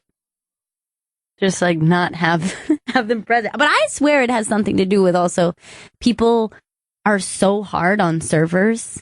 Like, I think that people look at servers or expect something from them that they don't expect from anyone else on planet Earth. I wonder if that's like, it's one of the few times that people feel like they're in charge. Yeah, it's a superiority thing. And most people are actually ruthless fucking assholes. I think that honestly, people, when they go into a restaurant or, maybe to a certain extent also people in, shops or whatever, they probably deal with the same thing. Any customer service type job. But I think that people take whatever bullshit they get at work or at home. They're like, my job is not whatever. My boss treats me like shit. And then they're like, here's my chance to treat someone to be an like, asshole. Yeah. And here's what I'm saying. They're an asshole, but they're a weak asshole every day of their life. Right. So they could be back and like, my boss is a prick, but they fucking enjoy that their boss is a prick. I have this thing because I worked as a server before. I was like a bellman when I was a kid, that I'll think to myself, if I go into a restaurant and it's like really slow, I'm like, fuck, what do we got to do to make this dude's hour? Because because it always would be in the back of my head, if I had a bad hour, now what I got to do to make this up? Right. So when I walk into a thing, I fucking now feel responsible to make sure at least this hour is taken care of. Right. Or whenever you go above and beyond, or someone goes above and beyond and they tip really well to a server, you're going to tip them above 20%, above 25%, whatever. Right. And you're like, I really got taken care of. This kid is really nice. Yeah. Really what you're doing is making up for assholes. The rest of the shitty people, because I don't care how nice and rosy you think your server is. Somebody gave them a 10% tip. Someone gave them a 5% tip. Someone just left without tipping them. So really, no one is ever really going to walk away from a serving job making actually 20% because there's assholes out there. But here's the thing. I think when you see people and they're going, oh, I'm only having, a cup of coffee and a piece of pastry, I'll tip 100%. You know what I mean? Yeah, like it's an easy one to do. That person probably was a server at some fucking point in their life. Which, by the way, we're a service fucking country now. I don't know why people are assholes, because most people are now going to work at a store or in sales or in marketing. Right. We're all going to service people. I don't know why we treat other people like assholes. If you deal with humans, why would you walk into someone else's job and treat them like shit? Well, we're sitting across from him right now. It's Chris Stanley. What? Why do you do that? He sees every tip as tall boys. So he's like, I'm not giving this asshole 3 tall boys. Look who it is. A guy who knows a little bit about the service business, Mr. Hard Rock Johnny. Oh, Johnny. Hello, Benningtons. What's up, Johnny? Oh, now it's Bennington's. Okay, Johnny. Yeah, well, what else would it be? Okay, Johnny, I understand. Still crabbing, huh? No, crabbing season's over. What is Indian summer for you, Johnny? He's apple picking now. Well, yeah, where you heading out? Doing a little apple picking to the orchards, Johnny? What are you up to? All right, looking at pumpkins? He's very seasonal, Johnny. That's so, Johnny, he's a Wiccan. Johnny's a Wiccan. Seriously, Johnny, what are you after? Oysters? Is that time of year for you? No, that's another couple weeks, oyster season. I'll tell you what, I left Chesapeake Bay area. I fucking grabbed some watermelons and some cantaloupes. I don't know why I just don't live there for the fucking 2 weeks of the year that they come in. I bought it from Amish people. Was it so good? It was unbelievable. This Amish woman had the hairiest legs I've ever seen in my life. and there was a line. I mean, I'm in the middle of nowhere, and there was a line of people, and they're like, the cantaloupes are in. Everybody was like talking about, like, there's still some cantaloupes there, right? I'm like, yeah, there's fucking cantaloupes. Everyone calm down. I put the cantaloupes in my car. The whole car starts to stink like cantaloupes. They're so ripe and ready to go. Oh, my God. I go like this. Give me a switchblade. I'm going to fucking pop this cantaloupe up and going up the road. I was thinking legs with it while you're at it. Forget it. You know what? That's her thing. All right. She's humble. I'm fucking driving up the road. I'm like, I had to fucking turn back around. It's only another hour and a half. Go back and get some more cantaloupes. It was so unbelievably good. How many cantaloupes did you get, for Christ's sake? I got about 72 cantaloupes, Johnny. A cart. What kind of car do you have that you can fit 72 cantaloupes in it? I rented a trailer. It was very simple. Stop the U-Haul stuff. I'm sorry, Johnny. Not all of us live on Crab Bay. There's a nice little produce stand. I still like the little fresh ones that, like, you can go, when I leave here, you drive down 43rd Street on corner 43rd and 9th. There's a guy with a pickup truck who comes down from upstate New York every day. Sits there with fresh tomatoes, corn, good, fresh produce all the time. It's always very seasonal. Yeah, his name is Grassiti. That's who you're fucking buying. No, he's just out of the back of his pickup truck. It's like he's got a portable farmer's market in his car. It's kind of nice. Why don't you swing by there next time you come in? I could do that. Bring you some fresh tomatoes. I got a bag full of stuff I'm bringing in next time. Lots of candies. I have old-time candies for you guys again. Do me a favor. No cantaloupes. I'm a little sick of them right now. I've eaten so many. I can't imagine why. So, Johnny, you didn't call for any of these reasons. Why did you give us a call? You were talking about the Automats, and isn't it kind of like the conveyor belt restaurants, like the modern Automat? Have you seen the conveyor? I saw there was a conveyor belt sushi thing. It made me sick. There's a conveyor belt sushi. That's where it started, right? In Japan, the conveyor Everything belt. Everything starts in Japan. They're fucking Japan, so sick. And then it kind of swept across Europe, and now it's starting here. Oh, it's sweeping now, is it? It's sweeping the nation. Conveyor belts will sweep the nation. So you're sitting at a counter, right? And a fucking conveyor belt is sitting there, right? Okay. And then they put food on it. Now the chef will put it. It's kind of fresh, so when the food comes by, you can grab something. And they say people actually eat more food in those places. I was just thinking that I actually might. It seems too crazy. Because with the small quantities, you know how you can kind of get overwhelmed if you have a big plate? Quickly. So, but if somebody just kept passing little bites by me. Yeah, it's like a little dim. Nothing's going to stop me. Like go to a dim sum place where they come around with the cart. I'll take one pork roll. I'll take dim sum. See, here would be my problem if I went to conveyor belt. please. They're going, I'm going to put you on table number 3. I go, no, I'm waiting for table number 1. I don't want to see that fucking asshole grabbing my dim sum before he gets over here to me. I need to be at the start of the belt. I went to one of these places where they just keep bringing out food all night. You know, it's like catered affair. Yeah. And I saw this woman. She went and stood next to the door. So when they were coming out, she was stopping them and grabbing a little apps for herself. I've done that before. People have no shame. Was that an open bar? I didn't want to say it was a man, but it was Chris Stanley. Wanted to get the good hors d'oeuvres where everyone else got them. We see that happen all the time when you do a party. People always hang out. Oh, that's where they come out of. Let's go stand over there. No shame. No. Johnny, how many servers you got working for you? About 800? No, I think we have a staff of seasonally, because we're getting into the slower season, over 100. There's over 100 servers here. I don't know why it could be slower season because it's fucking packed in Midtown right now. No, it quiets down. This is actually a busy month for other stuff, but it's not a tourist month. I mean, think about the month of September. You have the U.S. Open, you have Fashion Week, the United Nations General Assembly, you have the Pope, all in one month in New York City. And the day the Pope leaves, the president comes in. The BL is going to be here during UN week. Guess where she's staying? No, where? Where do you think? The hotel by the UN? She's staying at the Waldorf. During UN week. That's where Obama stays. What? Not anymore. Where's he? He doesn't stay there anymore because the Chinese own the Waldorf. So he moved to a new hotel. I think he's at one of the Intercontinentals now. Johnny knows everything about the city. Jeez. You got to fucking ride around one of those double-decker buses, Johnny. Fucking giving news to everybody. That would be good. I'd like that gig. Over here, a guy brings fresh produce every single day. You see that trailer? A man once brought 72 cantaloupes down from down south with it. Do your servers get taken care of, Johnny, or is it a bad thing?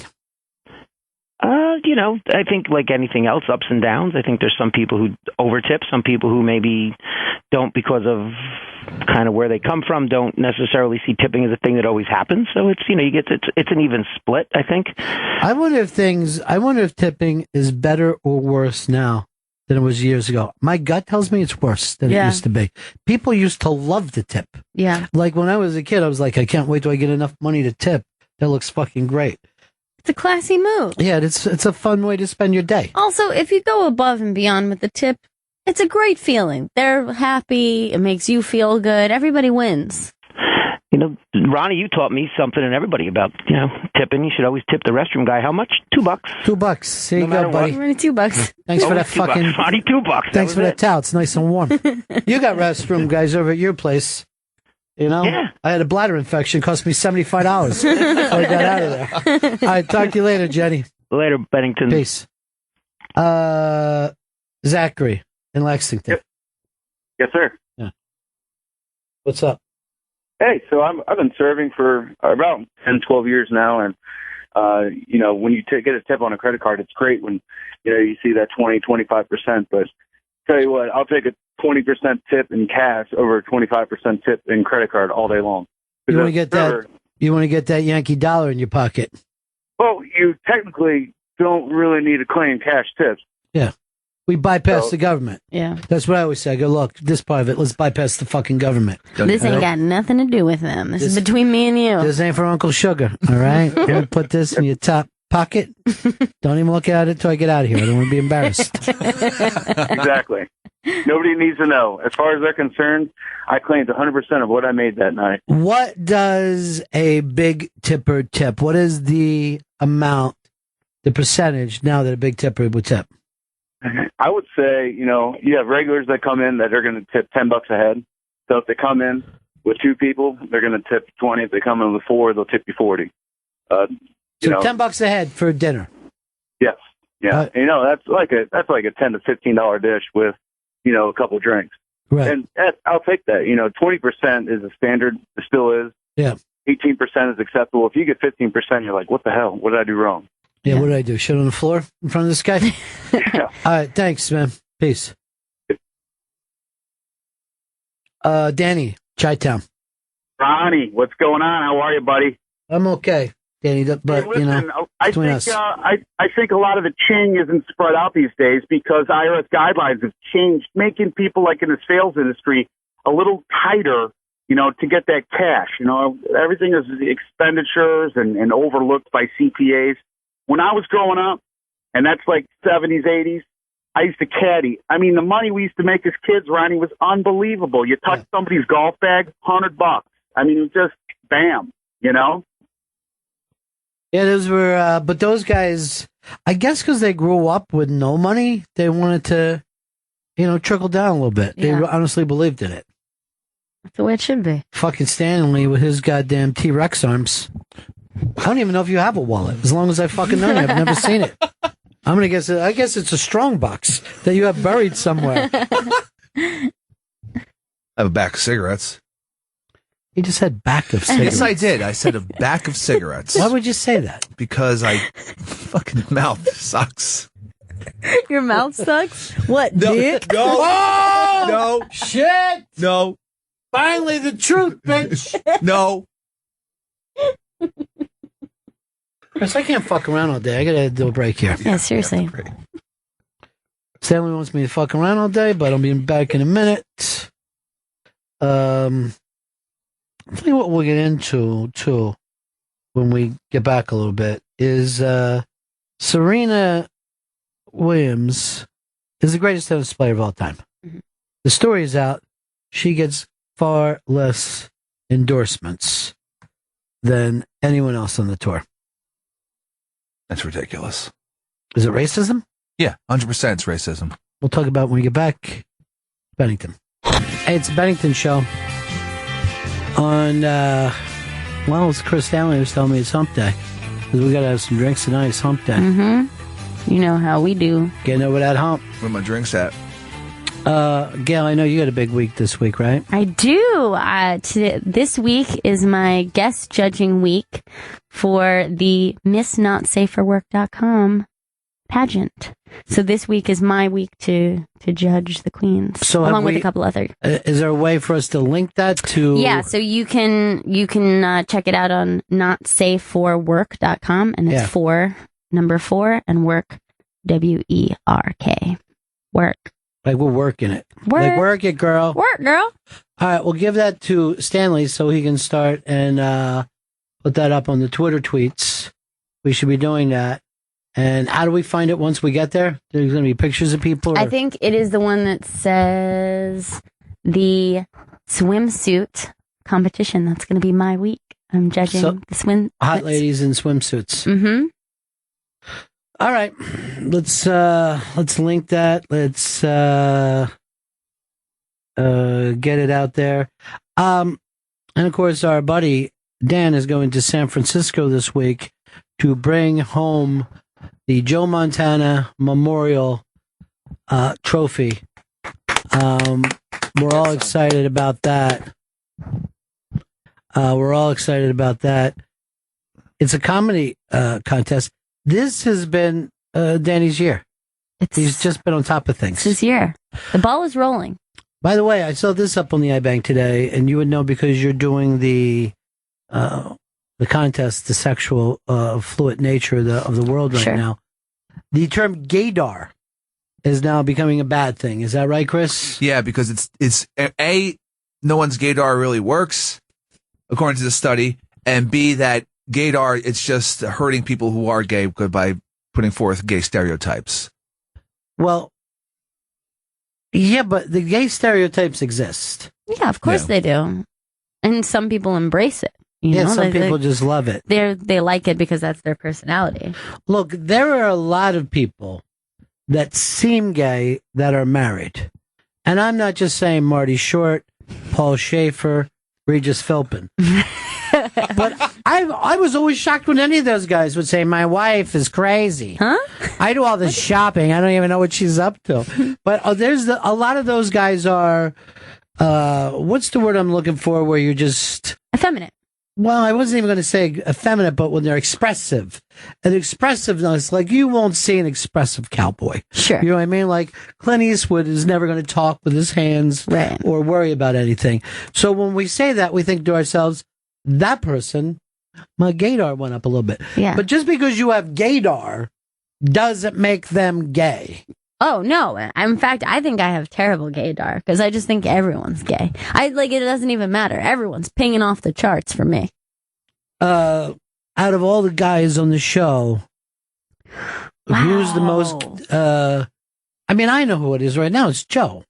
Joe is, what? You've got style. Thank you. You're fit. You take care of yourself. Stop. You worry about other people's feelings. Do. All of them are somewhat feminine things to be. Share too much about your sexual life. Like, my gaydar doesn't move at all on Stanley, and I'm sure he's been banged in the ass by a dealer. Never. But he could be getting banged in the ass, and I would still think, I don't think he's gay. I think he's just doing that for money. So that's just something he's into right now. Right. It's more of whoredom. Right. Your whordar, on the other hand.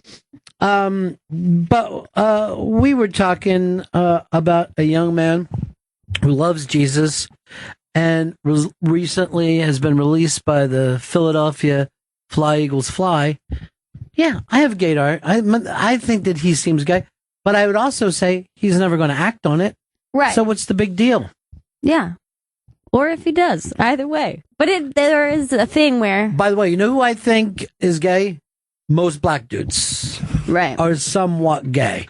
Oh, and most Hispanics guys and a lot of Italians. Well, here's the thing with them. They protest too much, I think. Black guys? Yeah, like they will be like, I'm not gay. And you're like, no one's talking about that, Never dude. even came up, but you're on the... I don't know. I'm not gay. That's all I know. You're on the fucking DL, motherfucker. They invented no homo. Did they? Oh, yeah. Rappers, I did not know that was a black thing first. Oh, yeah. Yeah. Big time. First it was pause, and then no homo. I swear to God. What, they would say pause? They would say something like, give me a piece of that meat, pause. In case you think it was like gay or something. They would say pause? They would say pause. As in? They would say something that might be misconstrued as gay, then say pause. And then that pause turned into no homo. Pause meaning pause, like stop. Like stop. Okay, because I thought it was like pause. Like your little kitten pause. Yeah, your little pause. I don't even think any black guy said this thing. Yeah. You bring it up. I'm 100%. No homo, I heard first within the black community. For sure. They definitely started it. Here's why I think black guys give off a gaydar thing. Because they really spend a lot of time getting primped. And yeah. Very hygienic. Yeah. And they, a fade takes forever. Who's got fucking time for that? Now, I know I went into this, and this will go to show you the disgusting nature of man. Okay. I wanted to ask those our guys something about an after the show thing I need them to work on. As I'm talking to them from the door, they have a separate little studio from us, but we could all see each other through glass. I found myself getting dizzy, and then I realized I'm in the worst smelling place I've ever smelled. Really? In my life. That room is disgusting. And it's a mixture of dead prostitute and bad cologne. Where's the smell coming from, Joe?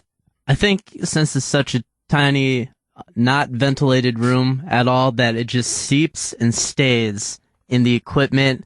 And only guys are in here all day. And sometimes Pepper comes back here to fart, and then he'll leave. Box. And then Dan has that bad cologne, too. Yeah, and then Dan's cologne. What is Dan's cologne again? It's very earthy, woody, natural. So sea salt. Oh, sea salt, that's right. It is not sea salt and vinegar. That's great on potato delicious. chips, on fries. That's wonderful. Nick, go ahead, buddy. Hey, buddies, welcome back. It's great to be back. I think any friendly enthusiasm coming from a guy, people think they're gay. If you're overly friendly or really happy to meet somebody, I have a buddy who spot on everybody I introduce him to. Is he gay? Is he gay? It's like, no, he's just friendly and happy to meet you, I guess. Then again, he wasn't a Billy Idol cover band, so it might be right. A lot of guys are enthusiastic about meeting new people. Yes, but the strange thing is, I think that on the other side, a lot of times gaydar can go off when you're like, oh, this person is quite sassy, like that they're a little bit salty in their behavior, where I feel like normally a straight guy would just be like, all right, well, give me a straight guy that pings it for you that you're describing in that way.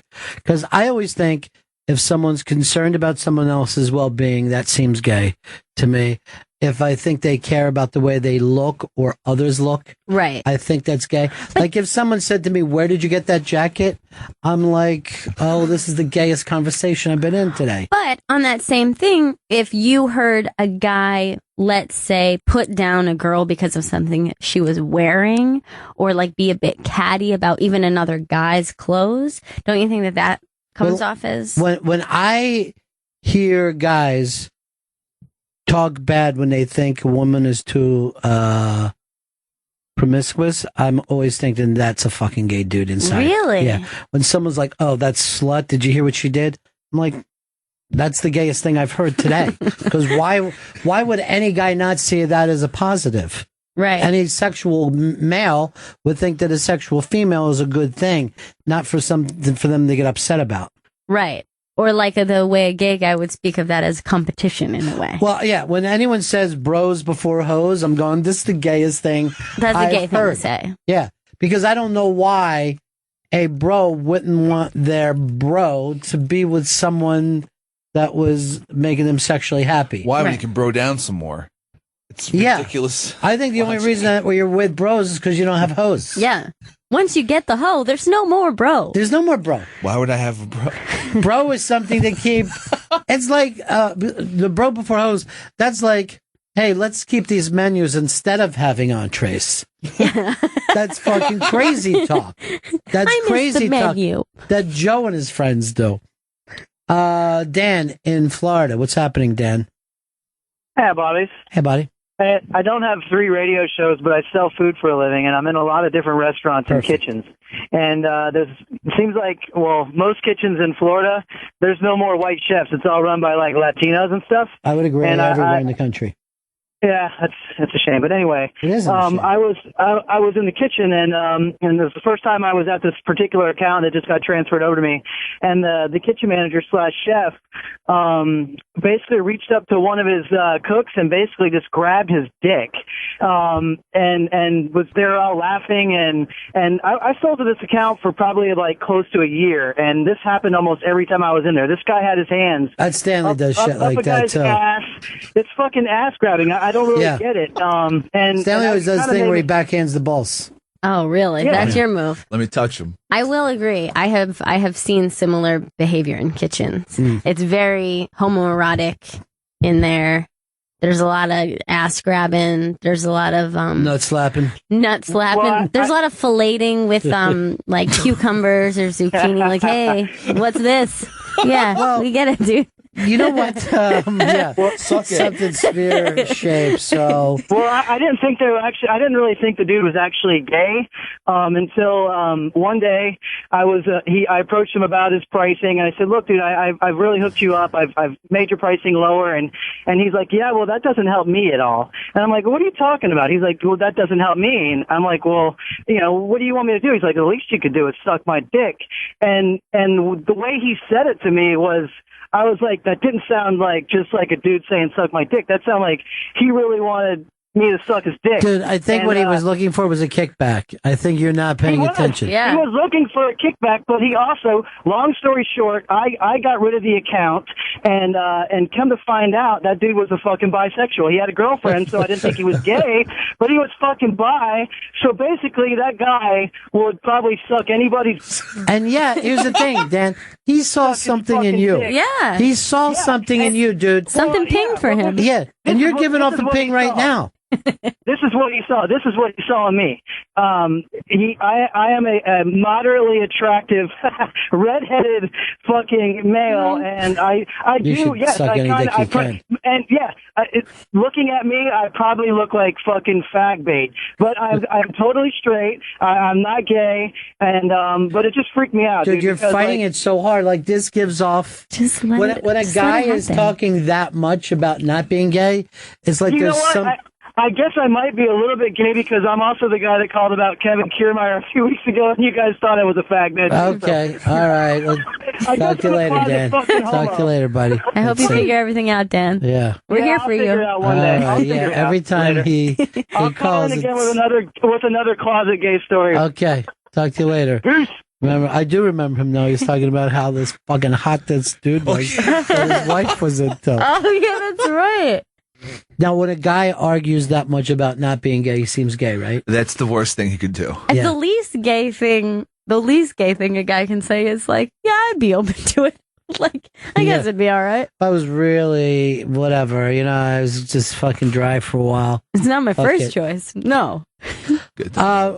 You know what? I think that there is a whole new kind of comedy that made the gay talk, the straight dudes doing gay talk, which is, I guess it's supposed to mean that they accept gays, but really it's just straight guys talking gay to each other. You know what I'm talking about? I 100% know what you're talking about. And I think it's in the vein of, this is absurd that I would suck a dick or, whatever. Yeah, I mean, it's the guys who have done the Apatow movies and all that. Yeah. There's always There's something scene homoerotic. where they act like I'm on my knees pretending I'm going down on you. Yeah. And, the guys are just like, well, finger my ass if you're going to do that, And you're just like, God, it's going on a lot. I don't know how it'd feel. I don't know how gay things... I don't know how gay dudes, because I don't think they do like a lot of that talk with each other. No, and Kenny Powers had a gay sex slave. Channing Tatum was his gay sex slave at the end of This Is the End. I love that you still call him Kenny Powers. He'll always be Kenny. What fucking? Well, that makes you stupid. Nope, makes me a fan of his. That's what it does. Of one movie, of his. A character, Well, Powers and everything he's done. I don't even think a dude who's like been in a TV show wants to be called that character. Like no one wants to be called Lone Ranger. Hey, Lone Ranger. Not Lone Ranger, man. I'm just an actor. You are to me still. Army Man, was that you? Yes.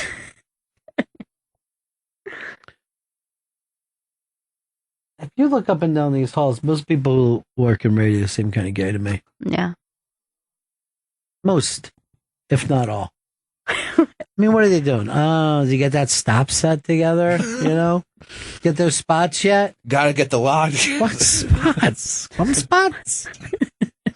A bunch of dandies walking around here. Did you get the log from me? What log? Here's that log you wanted. Log. Joe, email traffic. Get the 411 on that for me. Okay. First of all, that thing that you're doing hasn't been a gay voice since 58. What is your gay voice? Let's get it. Hey, where's the dicks at? Like that's my gay voice. Now, have you ever heard a gay guy talk that way or say those things? I don't think I've ever heard a gay guy say where the dicks at. See, they would know where the dicks are at. Whenever I do gay voice, because I'm a girl, I have to go more baritone. So I'm like, "What's up, girl? Hi, girl. Hi." Well, you're actually doing ethnic gay. Yeah. Those are the gays I hang out with. So. Is that right? Hispanic gays? Yeah, and black. Tom. Hey, guys. What's up, buddy? Long time. Yeah, I'm driving through some of the prettiest country in Wisconsin around here. It's fucking gorgeous up here. That's great, man. Running along the river. Anyway, what about a youth experimentation? Where does that fall into it? Is that a permanent stain on your record? Or I'm not speaking personally. I'm just thinking the girls at camp or the boys at camp or something like that. Nothing sticks to a girl's record. No one cares about that at all. No one's interested. But the fact is, if you had a gay experience when you were younger, you're either British or you're probably, at the very least, a bisexual. Yeah. Ah, okay. The topic actually came up at an event we were at this weekend. That's gay. The fact that you'd be at an event and that would come up. Yeah. Yeah, my wife and I were hanging out with gay bikers, and it was really a weird Well, that's a funny thing. Bikers would always do shit like that. Where they would sometimes make out with people in front of people to try to get them to say something, and then you might end up stomping that shit because they know nobody would do stuff. But there was always like, how far can you go with a biker thing? Big J and all his friends are always that way. You know what I mean? Yeah. They think it's really funny, like showing each other's assholes. Yeah, show each other's assholes or touch my nuts with your fucking tongue. You know, to be hysterical. Just like friends do. Well, they do it just to be like funny and shocking, you know, and they crack up at it. And then they go home and jerk off and they just act like, what a great show we had tonight. They don't make a big thing out of it. It's a sliding scale, you know, it's all, everyone's a percentage. Yeah. I guess. If you looked at Chris, would you say he's 100%? I would say give me some numbers. 73%. Mo. Carlos in San Francisco. Ronnie, what's up? Hey. Ronnie, what do you think? What occupation has the least amount of gays in it? Well, most amount is cops. So least amount, I'm going to think generally more of the more boring occupations. Like, I don't Interesting, know yeah. if there's a lot of gay accountants, surveyors. I don't know, but I mean, I guess you would imagine that most of if whatever the percentage is a percentage in every job. What do you think, Chris? I'd say like airline pilot. These guys, and yet airline, servers, most cases. I know. Yeah. Dan's gone out to San Francisco. That used to be the gay town. We know what song she's doing. You want me to break? No, I don't think he doesn't have any ideas. Yeah, I don't believe he knows. Yeah, that's my guess. We're always looking to go watch concerts here. Mm-hmm. That's our thing, more than work itself. Send Dan in. I was looking for him half an hour ago, but I want to talk to him about his trip to San Francisco. That used to be the gay city. Now it's probably the same amount of gays as anywhere. I don't know. Right. Okay, Dan. Yep. When's your first show? Tomorrow night. And you're flying out tonight or tomorrow? Tomorrow. Do you like to fly and then do a show that night? You don't think that there's like a little exhausting? It'll be all right. I can sleep on planes. They don't really bother me. That's not the kind of sleep you want, though. It's not the normal sleep. That's not good sleep. Yeah, I was talking to our friend Leslie, Yeah. and she says to me today, she writes, and she says, hey, if you need to talk to anybody who's been on a 12-hour bus trip, I'm 2 hours into it right now. She was already freaking out 2 hours in. And it was just to Toronto. New York to Toronto. Like, what is this, reverse Midnight Cowboy? Acting like Texas and Toronto are the same place? Yeah. It doesn't bother you to get off a plane. No, and it's not like I'm landing and then going directly to the show. Like I'll have 6 hours or so to kill. Wait, what time are you flying? I'm flying in the morning, so I'm getting in like 1 p.m. And what time is your show out there? It's like 8. And is this one of those things where you got to win every set? Or do you I think there's some weird kind of judging system that I'm not sure exactly what it is. They're like, we grade it on material and presence and audience reaction, and if we like your sneakers and all these variables, all the things that are you're not good. I'm not sure there's a criteria where I'll come out on top. But yeah, so then it's like over the course of it's like 4 shows and 4 nights. Well, so you have 4 sets then. 4 sets, yeah. Yeah, because you don't want to fly out there and get shut down the first night. Right. You need a chance to redeem yourself after your first exhausted night. Yeah. So where are you staying? Castro District? My friend Sid lives out there, and so he's letting me stay on his couch. It doesn't seem like you're going to be refreshed. No. Plane sleeping, couch sleeping. I'm concerned. Plane sleeping is always awful, though. I mean, first of all, you're sitting and sleeping at the same time, which is never restful. And you're above the planet. You're really not even part of the planet at that point. But what if nobody's next to me? Then I could put my feet up and kind of recline. When have you been on a plane no one's next to you? That happens sometimes. When? Well, maybe 1975? No. I haven't been on any plane that wasn't just packed forever. Ain't gonna happen on a morning flight to San Francisco. I know. Yeah, maybe not. But how cool would that be if that happened, though? So you're flying on September 10th? September 10th, yeah. It's a day before. Would it bother you to fly on September 11th? No, bring it on. And your plane was 1313 and you're in the 13th row? Would that make you feel it was good? Just you and a bunch of ISIS members? No, look, as long as I can kick my feet up next to me, I would fly anywhere on 9/11. I always feel bad when I'm getting on a flight, and there's like some Muslim people, but I don't judge that. But I see them just like hugging their family goodbye, and they're like, I'll see you on the other side. That's gonna cause some concern. And if somebody says like this to him when the dad's leaving, and someone yells behind him, "You have your detonator?" I'm like, I'm not not getting on this. No point. What do you think she meant by that? You can't stereotype that. A lot of us have detonators. I think Jews, Christians. I think we stereotype that immediately now. I think that's the only acceptable. Well, there's two acceptable stereotypes now for people who are still progressive. I'm going to keep an eye on the Muslims on the plane. Right. And fuck a GPS. What am I doing in this neighborhood? No matter how like you progressive you think you Liberal are, pretend to be. you're fucking driving through some neighborhood and you're like, this fucking GPS. They just put me. This fucking woman's voice guided me into this misogyny. But I'm more concerned. I'll have that thought more on like when I get on the subway sometimes. The subway blow? Yeah. Really? Because I just feel like this would be so easy if anyone wanted to. Oh, you mean to have a... I'm saying I'm not afraid people of start flying. to feel anywhere there's a crowd. No, ballpark feels that way now. Yeah. Than used to. Right. Concert, movie theater. I always feel like weird going into a crack house. I'm like, this used to be such a comfortable thing, but now I hope I walk out of here alive. You know. Post 9/11 crack house. I mean, there's a great place to hit. You know, first of all, the cops aren't going to care. They're not going to shake anyone down. Crack house. Do you find yourself, if you're sitting with Muslims on a plane? I mean, we're 2 days away from September 11th. There was one time where I was waiting to get on a flight, and there was a Muslim guy walking back and forth, turban and all that, and it was just funny watching all the other people just stare at him and try to pretend like they weren't terrified. By the way, the that turban he was means there. that you're not a Muslim. What is Sikh? Yeah, that's Sikh. right. You're a Sikh. Yeah. That means you're there. Well, that wasn't calming anybody down, that distinction. You should just set up and, hey, everybody, this is a Sikh.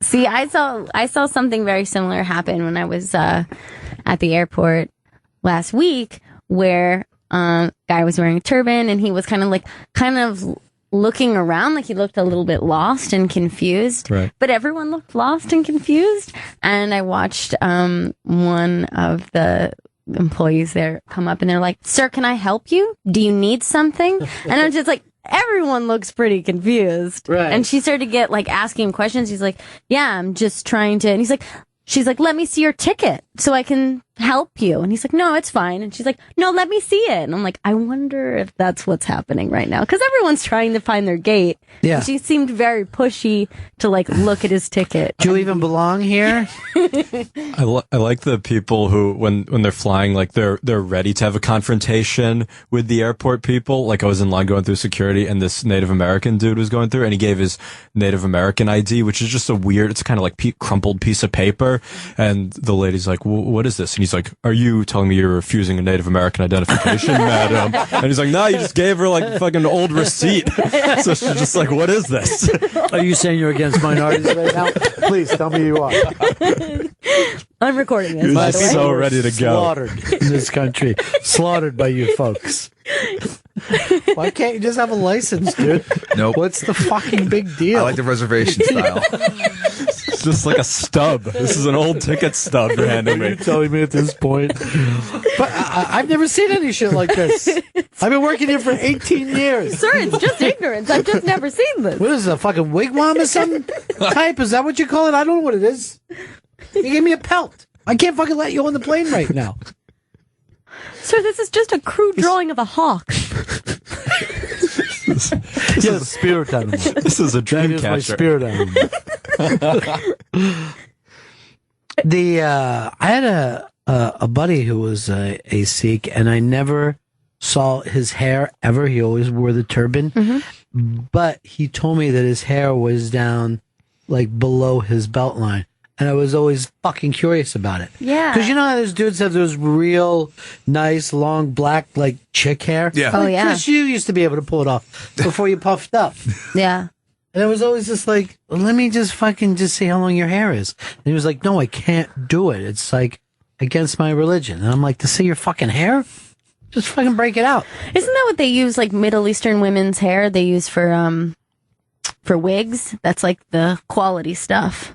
Why are they shaving their heads? I don't know, but not necessarily shaving, but cutting. They pay good money. I think I would probably do this. Like, if I was a suicide bomber, I'd probably try to get rid of some of my organs first. You know?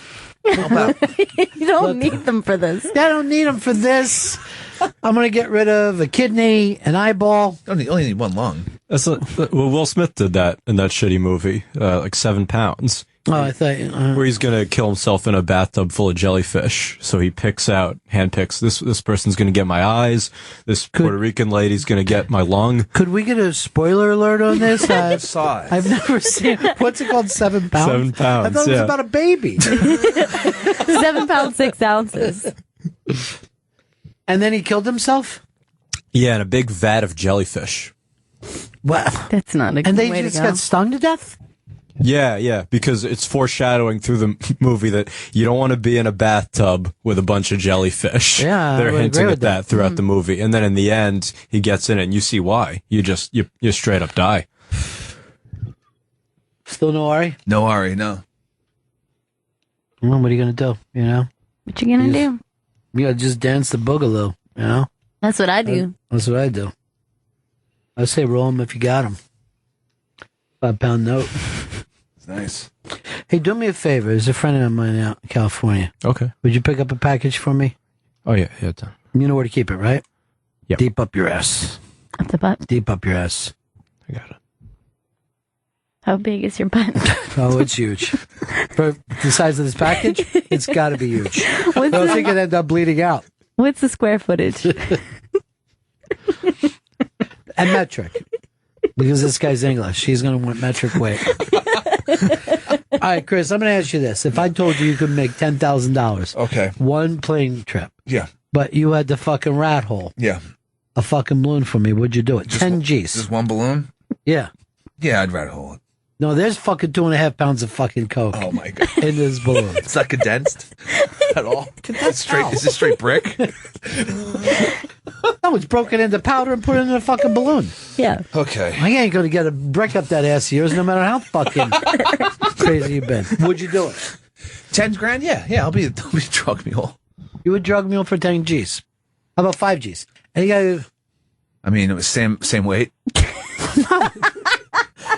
5 G's, half the weight. Okay, yeah. Now we're breaking it down now. 2,500, 1/4 of the original weight. Quarter key for 2,500. Yeah. So it's really the weight is what changes for you. How about this? $50, and I just finger blast you for 2 minutes. Oh yeah, then I win. Yeah, definitely. I don't even have to fly. Yeah, I'll put it on Joe's Instagram. Here's my friend Stanley getting finger blasted for 50 big ones. Winky face. Now, Joe, you're going to make 75 for sucking my finger after I'm done. Do you take the deal? Yeah, I'll do anything you guys want me to. That's why he's cool. I know. That's why everyone he's likes in him. with us. Player. Frat boy. I'll do anything to belong to this frat. Beach donuts. You ever see, like, if you have 2 cigars next to one large cigar, it always looks like Star Trek is coming by? Oh, yeah. I never really noticed that. Yeah. But you're I'm right. doing a thing called Cigar Star Trek. I think it's going to be big. Cigar Trek. That's even better. Fucking hashtag that right now, Cigar Trek. Scotty, get us some matches. This is all just every planet has to do with. This is a damn good cigar that we took off that planet. Nice, too. Nice roll. I forget, Z-Man keeps fucking texting me, wants to talk. His daughter works here or something? I know she might be a part-time board op. She's on the sports thing. I understand she's the best person in the sports department. Oh, nice. So if you look around, whatever happened to our friend Michelle? I haven't seen her forever. I haven't seen her either. No. She was. I was in the elevator with her yesterday. But why didn't she ever stop by here? I don't know. It didn't come up in Where'd the elevator. Yeah. Oh, well, next time go like this. Why do you hate the Bennington show so much, Michelle? Fuck's your problem, Michelle? All right, dude, you went too fucking. Okay. We don't want to. I mean, we went from being hurt to now we're being angry. That ain't us. And that's never going to get her to come here. We're victims. Got it. That's us, victims. How's she doing now? She all right? Yeah, she seemed good. What's she doing? Seeing another show behind my back? I don't think she would do that. Yeah. Did that show even come back? It seemed like they had all summer off. The one that she produces. I don't want to say the name of it. Oh yeah. I'm not sure. I haven't seen anyone. You're getting a little bit of cold, huh? Yeah, I am. Mexicali cold? I got it here, though. I just woke up with it this morning. I woke up like this. Maybe you got the bug. Whatever that fucking horrible bug is in Mexico, and it's taking you days to pick up. And you're like one of those things where it's like flying from one city to the next. God. Like Patient Zero. Now you give it to fucking Dan. He takes it out to San Francisco. Oh, fuck. Right. You know? I'll bring it back on the flight. You're not going to make it back then. You'll be dead by then. No. Come on. I don't think that's Somebody in Mexico fucked a monkey, and this is spreading all around now. Yep. Did you ever see that Outbreak movie? Yeah. That they did? Outbreak. Well, one of the things that they did is they showed the germ floating around, and it was in a movie theater. And you watch it in the movie theater, and everybody in the movie theater starts fucking yelling. Yeah. They're like, this is what bothers you, germs? You'll be shot here in seconds. I like whenever they do that when they track somebody. Like there was that doctor who had the disease yesterday, just to see. It's like, all right, first he went to this bowling alley, and then he stopped by a gas station. It's like, this guy just had a weird day. You just go from place to place. Yeah, I mean, why don't you be sick at your house? Why you fucking... Immediately they get on the subway. Like, I got to go to Brooklyn. I better go to the Queens and then the Bronx. Let's go to 7 places on a Tuesday. Yeah, why don't you just fucking chill for a while? If he just goes home and they have these diseases. They would show me on the weekend. They would just see the bug went to one fucking couch and sat there all weekend. Like, oh shit, did I fall asleep watching that movie? Might as well have some breakfast sitting here then. Stayed there until he went to the doctor. Yeah, then finally, like Sunday, like my legs don't work, but is that because I'm lazy? Or do I have some awful fucking monkey? I don't know. Well, let's go to the Mets game and figure it out. Luckily, you just quarantined yourself. Yeah, I'm living my life in pure quarantine right now. All I need is one of those little things that kids jump in. You know what I'm talking about? Bouncy house? Yeah, if I put a bouncy house in my living room, it's a complete fucking quarantine from that point on. You just come over and I'm in a bouncy house. But not bouncing it, I'll just watch TV. through the bouncy castle. Yeah, this is how dull I got the other day. I'm watching a fucking high school football game on from upstate. Like, holy shit, these kids are pretty good. They're fucking behind 30-26, but I think they're going to pull it out. A couple of these kids might go D2. I don't even care about them. I hope they stay there in high school. I hope they fail next year and really come back with a great team. Your school didn't even have a football team, huh? No, it was... You know how un-American that is for you guys who grew up in New York? And you got nothing in common with Americans. Pretty strange. No cheerleaders, no football stars. No caste system. Yeah, there's not a thing. Catch as catch can in the social world. Yeah, I guess so. Everybody's on their own personality rules. Now, were you in the suburbs there in Minnesota? Or? No, I was in the cities. But was it a real city? St. Paul, is it a real city? It's a real city. If we went there, would we feel like we were in the city? You guys wouldn't feel like you're in an East Coast city. You would feel like you're in a Midwest city. In other words, not a city. Not a city. No, it's a city. The fact that you even consider Chicago a city and there's just so much room there, it just fucking... So spacious. They don't even put the buildings next to each other. There's space in between. You're not a city. Now, when you go to San Francisco, buildings are next to each other. That's a city. Yeah. I mean, Chicago and the Midwest, too, people flip out because they're like, oh, really? We don't have a city? Look at Chicago. And Chicago is barely bigger than Brooklyn. 2.5 million people live in Brooklyn. Brooklyn is bigger than Philly. Yeah. Yeah. But, you called your town Minneapolis because they want to feel like they were the apple. Call it the Minneapolis. They do say that. There's Ari Shaffir. Come on in. Ari Shaffir. Ari Shaffir is coming in studio. Ari's performing at the Comic Strip in Edmonton, Alberta, Canada, Wednesday, September 23rd through Saturday, September 26th. Go to arishafir.com for additional dates. On Twitter, it's Ari Shaffir. And his podcast, The Skeptic Tank, is also available on arishafir.com and iTunes. I almost didn't recognize you with the taxi driver look. Oh, yeah. That's a cool look for you. Thanks. Yeah. Chris was telling me you're doing a 9/11 show on your podcast. Yeah, I had Chris Italia on this week. Do you know about him? No. He was an EMT driver. He owns the Stand. Oh, is that right? Yeah, I know Chris. EMT driver back then. And but I didn't know that he was a first responder. Yeah, me neither. Yeah. Yeah, he went into it and stuff. Seen the second plane hit. No, I mean into all what happened and stuff. And he lost so many of his friends. Just the way they bring people out and Bodies hitting the awning above him. Well, what is this? 14 years? 14 years now. And I know that we said never forget. Yeah. Most people did. Most people forgot. Most Yeah, people sure. forgot. Yeah. You know, I think the people that were here in New York that day, it's a never forget, but it's also a never bring up too much. You know what I mean? Like, you can't sit around and say where you are in 9/11 without boring people now. Yeah, right? Isn't it weird how people just sort of move on in their heads? I think it's the only way. I mean, I remember when I was a kid and they would bring up Pearl Harbor to me, and I'm like, whatever. You know, I guess something happened back then. I didn't give a shit. It's just a joke now, Pearl Harbor. Yeah. But now when you see like little kids, I'm like, well, they weren't even alive when this happened. That's pretty strange. Yeah. I mean, we have people now who have reached puberty that were not aware. Well, we had kids on our show, interns, that were like too young to remember. They remember something, like their teacher brought it up. because they're like an elementary school. Oh, Weird. yeah.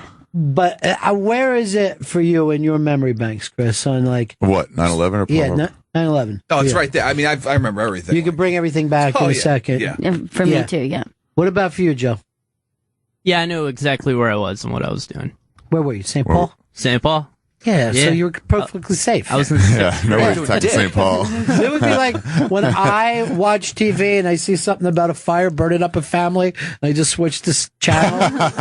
You're like, boring. They're not showing details. Yeah. Oh, good. A fucking Friends rerun. Look at this. This is the one Rachel. Yeah, Rachel found out that. But where were you then, Ari? I was in L.A. My roommate had moved out, and he took the TV, so I didn't know That's weird. any right? of it. Yeah, I was listening to the radio in the car, down to some deposition, maybe some court thing, and it was canceled. But I didn't know. I drove down there. I'm like, what's happening? What is this? Yeah, it was pre-cell phone too. No one was calling me. I like the idea that you were like the last person to know. Yeah. You know, it's like there's got to be somebody who was like, you know, he slept for 12 hours, Yeah. and just worked a double, and then drank for a while. But I like the idea of them being upset for the first time. Where like, oh my god! You're like, get over it, man. We're finding out the president's coming on. Yeah, I woke up casually at about 10:45 a.m. That's West Coast time, so it already happened for like 4.5 hours. I'm dreaming, I'm peeing and trying to get back on the covers under the. The air conditioning's so hard. I remember like there was a thing where Mick Jagger was in London, and he was pissed that people weren't working that day, and he was like saying to them, "Well, were you in the building? Then what do you care? We've got a tour hilarious. coming up." And people had to say to him, "No, it's a bigger deal than you fucking English people are giving it for." Right. I remember Jimmy Norton told a story that he was mad that the comedy clubs shut because he Really? has his. He he's wanted gotta to talk do- about it. He's got to do a set every night. He's got whatever his thing is, you know. And he was like mad that nobody was doing sets. No one could come. No one was in the It city. was too. Oh yeah, good point. Yeah. In LA, we shut down. Everything shut down Tuesday, Wednesday, Thursday, and then opened up on the weekend. Yeah. But it was like, yeah, nobody knew. Like, should we have shows? Well, What are you supposed to do? remember when they did that? Will we ever laugh again? People actually, you know, I remember when they like gave Letterman just such props for going on a week after and doing his show. But we doing radio, we were all on then. Really? You know, yeah. So we're doing radio in New York, and they pulled all the commercials and all, and we just get in, like all the phone lines are lit up, and we're like, I guess we don't do an intro. That sounds, you know, you can't hear, hey, everybody, that shows, you know. So we just sat there, and people were like, I haven't heard from my cousin. I don't know what I'm fucking doing. What's going? And we just People let are looking for people. Yeah, we just let people talk, you know, and that went on for like a month. Oh, it's just that? Yeah, like no commercials, just letting people say that they were sad or angry or, you know, and it took a long time, I think, before anyone started to like fuck around again, Yeah. you know? Because any joke at all was invented. No Like, it wasn't commercials, like- no anything. Yeah, yeah. Well, How are you gonna it's- have like PC Richard and Sons? Come on out. Yeah. We every once in a while, so We people could can't. take a piss, we'd throw it to the news. We'd just patch into the news station because it was considered in bad taste to play commercials, to do a commercial. You know, it was just, considered an awful thing to do. So, to even say, like when the football started 2 weeks later, people were like, yeah, I guess football's a good thing. And everyone showed up with flags at the game. Fuck yeah, we're American. Like, what are you so patriotic about, dude? Yeah. That was a weird reaction. It was a weird reaction. Like, we got hit, so yeah, I'm proud now. Yeah, But I felt that way too. It was like all the people who weren't near it felt like, let's kick ass. And the people who were, like, when they would bring up, we're going to bomb Iran, all I thought of is, oh, you mean so some dude over there is going to be running around looking for his kids in their school? You know what I mean? Like, for me, it was like nothing I wanted to fucking even contemplate, Yeah, they wanted revenge. Yeah. Yeah, and if you're affected by violence, it's very hard. But if you're angry for someone else, I think it makes it easy. Like, you're like, oh yeah, that's definitely what we need to be doing. Yeah. Well, this is weird too. We didn't even know who we were mad at. It was just like some people. Like, where are they from? Is it that government? It's not the government. It's just some people. Yeah, it was too weird. Who do we hurt? It was too weird to try to figure out that it wasn't even smarter people or a better plan. Like, I even remember that day being amazed that the attack stopped. You know what I mean? Yeah. I'm like, why wouldn't you keep fucking going? Yeah. You got it. So ropes. after that, we're like, yeah, well, they got to do another one, right? Yeah. Well, what's the point? Yeah. I mean, after DC, then it was just like, whoa, that Then really everything was stopped. like, what next? Yeah. Everything just stopped after that, but we were just sure that, it was like, okay, I guess they blow the bridges next, or, what is their plan? Sports events. They were like, that's a good place to hit people. Yeah. Anthrax was going around. All right, this is Al in Sacramento, and he said he had a pretty awful 9/11. What is it? Al, where were you on 9/11? Good morning, Bennington. We were at the Michigan State with a little rock group called Journey. All right, so that's horrible. You spent 9/11 with Journey. I mean, if you weren't suffering enough. Well, if you want to layer like that, I was also checking for Night Ranger, so I don't know. Okay, so Night Ranger and Journey. So they were opening? That's a tough night. Yeah. And Night Ranger was pissed that they thought they should have been closing. They were like, do you ever hear fucking Sister Christian? Try following it, bitch. But did you go over to Journey and say, maybe now I have stopped believing? You say? All the black jokes started the next day as we were driving. Well, racism, sure. Oh, yeah, I should have said dark humor. Sorry. Black jokes? Oh, I got it. Who in Journey had the dark humor? Sean? I was in the crew bus, so it was just all the roadies and tech guys that were cracking wise. But the worst part about it was everybody assembling in the hotel lobby, watching what was transpiring live, and going, "Are we going to do this gig for real?" And then later in the day, when the Michigan State Fair people decided that yes, they were going to go on with the show and so forth. It took on a real patriotic and sort of all come together kind of as vibe. every Journey show does. Yeah. It's not hugs. What's the point of a Journey show? Yeah. What did you guys open with? God Bless America? Be honest with you, I don't recall offhand. A new one? You'll throw a new one in? It's off our new record. Well, there was always a thing, too, with doing radio. People sent a ton of songs that they wrote themselves. Poems. And the poems were always... Yeah. What? And people would call this show, right?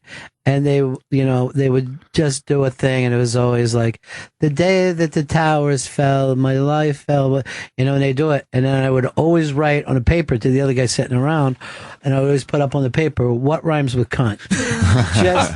just to make them laugh. And then I'd be like, hey, how could you laugh at her poem? Because you were just like, do you honestly think that you could write a poem that would make America feel better about themselves right now? The people right now. Yeah. Man, everybody try though, right? Yeah. It's nice if it gives you comfort, but don't share it with anyone. Don't share your poem. Shitty poems. This is somebody who they're so proud of, Ari, and it's Tiffany in San Francisco. Hey, Tiffany. Hello. Yeah. How's it going? What's up? Hey. Well, good morning. Good afternoon. Morning. I used to do a acting class with Ari. Now, Ari, do you remember Tiffany? Maybe. Was she hot? Well, she's going to tell me she was regardless. Yeah, nobody's going to say no. Nope, I sure ain't. Did you work at a bar in Santa Monica? Yeah. Yeah, I remember her. She was hot. She was pretty hot. Well, I would think acting classes in L.A. Yeah. Yeah, it's normally attractive women. I mean, for the nerds to hook up, it was like, because there's also a lot of hot guys, but when they got tired of the hot guys, there's only like one or two of the fucking nerds. Funny guys. They're like, come on in. Yeah, I never hooked up with Tiffany, but I wanted to. You were so hot. We kissed in our scene. Yeah, in our scene, but you can't take that further. I could rub a boner against you. During a scene. How long did you take acting classes? Me or Ari? I was in it for about 4 years. 4 years. That's a commitment. Yeah. How about you, Ari? Yeah. A few years. I've taken them on and off. They're sort of fun. Just play pretend. I'm so proud of you. You're doing so great. Oh, thanks. What are you doing in San Francisco? Oh, this is weird now. I think it's great. What are you doing in San Francisco? No, I moved up to San Francisco 2 years ago. So I'm for a dude? Now, was it for a dude? No, somebody followed me. Well, that's the only reason people move across the country. And it was Marty. Marty Scorsese followed her to San Francisco. Nice. So Doing your very acting well. took you nowhere? Tiffany, you never did any movies or TV? Oh, I did some stuff in LA. I mean, it was small, but it's still in me. I might do some. See, it's hard because she's an LA 8, and that's just like it's super hot. Yeah, but that just blends in there. Right, it's completely unspecial. And I don't think there's anything sadder than LA theater. You know what I mean? It's just really like, what? We're not taping this. What's the point? There's this area of theaters down Santa Monica Boulevard, and my friend calls them Failure Row. Because she's like, what are you doing? Why are you doing stage shit? It's not the place. Yeah. All right. Thanks, guys. I just want to say thanks. Thanks, Tiffany. Nice to talk to you. That's nice, though. You too. Yeah. I'm glad that she nice. feels she's got this connection to you, and she feels like you're making it for both of them. Now, do you feel like you've made it? No, do you feel like I feel like finally understand there's no making it. It's just not a real thing. There's no line that you get over and you're safe. Right. That is true. Yeah. You know that game you have to, on your phone, we got to jump and hit clouds and keep jumping up? What game was that? Well, it was like the Sweet game that remember there was a website that had like nice games that you could those play. Are cool. Yeah.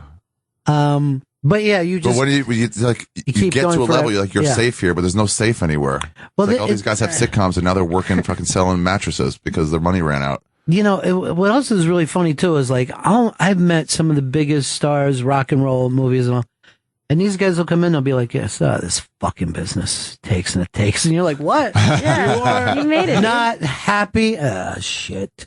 Well, so many of those guys are pissed because everything changed now too. Oh, like yeah. The model changed. Yeah, the model changed, and it really felt like they had beaten the odds and got to someplace, and then they tore off the door and let everybody run in. That's why Stern hates podcasts. He was like, I get it. He was like, I did all this work to build up myself to this level, and anybody can just do it? No, that's not fair. Well, podcasting is strange because it's one thing for other entertainers to do it, but now the audience podcast. Right. You know what I mean? So people who've never the fact that you're an entertainer, you're a writer, you've done things, but everyone who listens to your podcast could also do a podcast. And a lot of them do. Yeah, and people $600, you're completely set up. Yeah. People used to write to me all the time and said, would you listen to my podcast? I go, I can't anymore. Oh, yeah. There's too many people asking me to critique them. I can't do it. I can't listen to any of them. Yeah. I can't even go on them anymore unless I know about it. It got so overwhelming with requests that you're like, oh, I just can't do this. Yeah. It's got to be people I know. Well, your podcast does well, and then you're a regular on a couple podcasts that are legitimately big. Yeah. Even if it's like a lower level one, but if it's a comic I know, it's like, okay, fine. I'll do it. I'll help you or whatever. Yeah. But not just some guy. Or they want you to drive an hour and a half to get there. I'm like, dude, I'm sorry. Also, I don't want to sit in someone's hotel room and pretend that we're doing a show. Because people are always comics say to me, hey, I'm going to be in town. Would you come over and do it? I'm like, you can use our studio if you want, but I It is weird can't. when you sit on a bed. Hotel bed. You know, just make your bed at least. Have a maid come in. Let's see. When did I first decide I wanted to do this? You know, they want to get heavy real quick. What is the worst thing about your life? Really? Can you cry, please, off the top? Is that what you're asking me right now? I don't know how to interview too. Yeah. Well, somebody actually wrote, and I said, "What would this be?" And someone I know in the business, but they were a producer, and that's what the only thing they should be doing. But now they have a side podcast, so they get a lot of people that we've met, friends of ours, and all. And I go, "What would you want to talk to?" And he sent like 8 things. I'm like, "Well, this is really invasive." You know, what you're asking, I wouldn't have a friend sit there and ask me these things. I don't even know you. Yeah, you got to wear them down first. You know that. You got to like get them in a mood first. You got to set a safe. Stick your finger in their pussy right away. This feels great to me. They're just crying. They're like the little girl in Fame with her tit out. She's It's not supposed to be like this. Let it get there. It's not supposed to be like this. You know what's the saddest thing about that scene too? Anyone who grew up when that movie happened, that was their favorite scene. Oh yeah. You know what I mean? You talk about a thing that we all should have felt bad for her. Right. People are like, on. "How do you get this job as a photographer? Does Terry Richardson have a school?" What's the latest? You are a Terry Richardson guy. Yeah, I like Terry. So what's What? the latest Really? with him? Yeah, he's crazy about him. Who's Terry Richardson? He's the photographer. sleazy. That guy in that movie? Yeah. Okay. He's basically the sleazy photographer in real life. And he'll get really young girls, and they all bitch about him. That's what the dude from American Apparel does. Sorry, go ahead. Oh, no. It's the same kind of deal as the American Apparel guy. Gets them all coked up and then take some weird So- pictures. Oh, nice. This is Terry Caitlyn Jenner's son. Kylie Jenner. That's his son? Yeah. His son's a hot girl too? Yeah, his son has transitioned over. What? Yeah. He's doing well for himself, too. Who's that? She's He's hot. looking real good. So that's Kylie Jenner. She was Kyle Jenner. Just turned 18. Yeah, she just turned 18. Had the surgery. And that's the picture? Yeah, that's the picture for Well, go Glamour to some magazine. of Terry. God. See, that's a weird one. No, is that looked like that's Kim. her too? I thought it was Kim. She's wearing Kim's clothing in this shoot. That was like the gimmick of the shoot. Her actual clothing? She went to her closet? Yeah, she got Kim's clothes, and then she's wearing it for the shoot. She looks like Kim there, but she got. I think she got her looks lips stone done. like. Yeah, oh yeah, she got her lips done. She looks like a fuckbot. She looks She like does look like a fuckbot. like a robot, a sex robot. It's crazy. Are we actually She now? was not made to take seriously. Wait, I want to admit, we now have an actual term for a sex robot. It's fuckbot. It's fuckbot. I made it to the future. I don't know how I did it. Congratulations, I made you're it. here. Yeah, and that that they lady have was enough made of a for look boning. that you could characterize. You got a kind of a fuckbot look about you. All right, that's Terry Richardson right there, and that's him with Miley. Miley. Yeah. He doesn't look weird there. He doesn't look like a douche No, no, he doesn't look like a creep hanging outside. with a 19-year-old when he's 48. He's His going to be thing me is in 2 years. making all the girls wear his glasses, so at least Yeah. usually one shot is of either the model or the actress in there. The weird thing about him is he's Terry. always looked like this for like 25 years. Yeah. I first saw his stuff like in Vice, back when Vice was just Yeah. a magazine. And I was like, who the fuck is this weirdo? He also. So what's he do? He just gets like young girls take pictures and tries to bone them? And celebrities, like he There shot are a Obama. lot of celebrities that do shots that you wouldn't expect them to do. Who's that? That looks like Britney Spears. No, It you're looks like drunk. Britney Spears, but it ain't. You're a drunk. You're a drunk alcoholic drinking more. But he doesn't even take good pictures. Like he shoots them with an old-fashioned Polaroid camera. Yeah. It's just low rent weirdness. Yeah, it's just him against a white wall. That's it. It's the same thing. And it's always like that really shadowy. Like normally Yeah. you would want to cancel out Exactly. shadows. It's all just like one light. Yeah, but his head look extra long. We're doing this at the Motel 6. So what does he do? He like hooks up with the girls? Yeah, or at That's the least rumor. tries Yeah. to. Yeah. Who's that he's with? You can read it. I mean, can you blame him? At some point, can you blame these creeps? It's a model called Evie. This is just a model.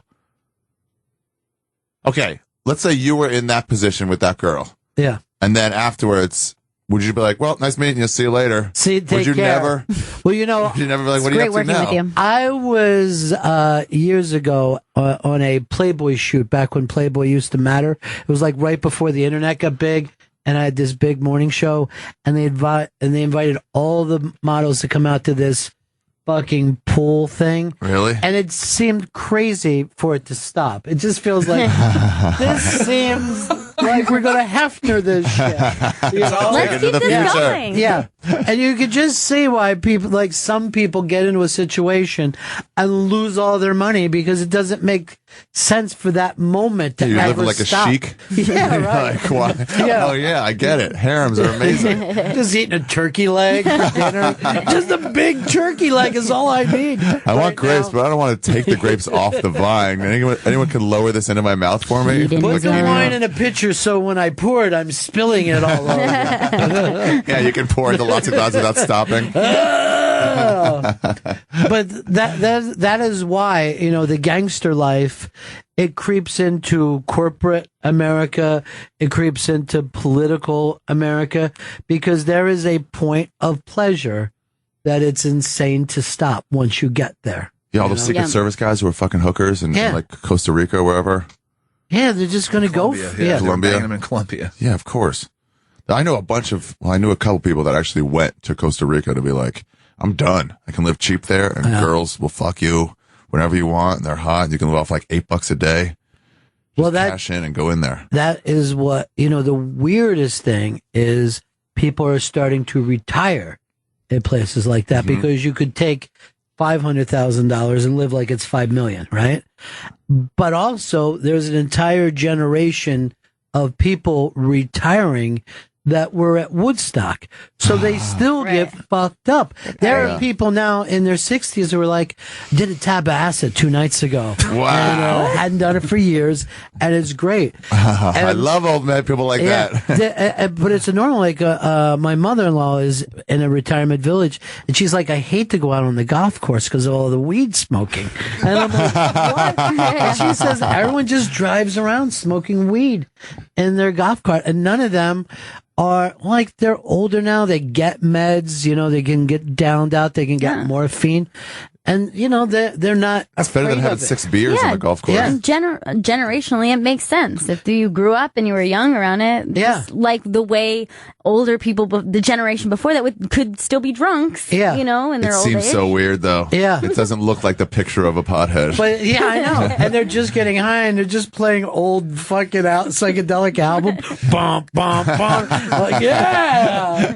It's really with their gray ponytails. Yeah, it's really kind of funny, but they're not going back. They're not getting, like, they might vote conservative, like they'll vote for less taxes, but then they fucking still want to party. Yeah. Because they're not afraid. They've done drugs early in life. It's not nothing. They weren't sheltered. Yeah, it's nothing about it that scares them off. You know, what would you care if you OD'd and you were retired? You might as well die going out that way. You know, than some kind of liver cancer. Whenever I date girls and they're like, yeah, they smoke pot with their parents, I'm like, what? And they're like, all right, my father's your age. And I'm like, oh, yeah, all right. That makes sense. Yeah, all my friends smoke. Okay. Well, there was always one set of parents in every neighborhood that would be like, you guys can party here. Yeah. Yeah, you're like, what? Yeah. One cool dad. Which seems really cool at first when you're a kid, and then once you delve into it, you're like, "Well, these dudes are pretty weird." Yeah, this is getting creepy. They're like, "We just like hanging out." Yeah, why are you hanging like out this. with 16-year-olds? Yeah. What music you guys listening to? Yeah, right. Is this the new Miley? Yeah, I'm suddenly into everything you guys are into. Like that mom is always dancing. She's like, "Let's dance, guys." Oh boy, Maybe I'll fuck some of you younger dudes. You know? You're like, what? I'm sorry, what? Yeah, it was the mom that ended up hooking up with the kids, and it was like, weird. You're making this tough for your son tomorrow. There was this fucking dude in my neighborhood. He was a few years older. His name was Dogs, right?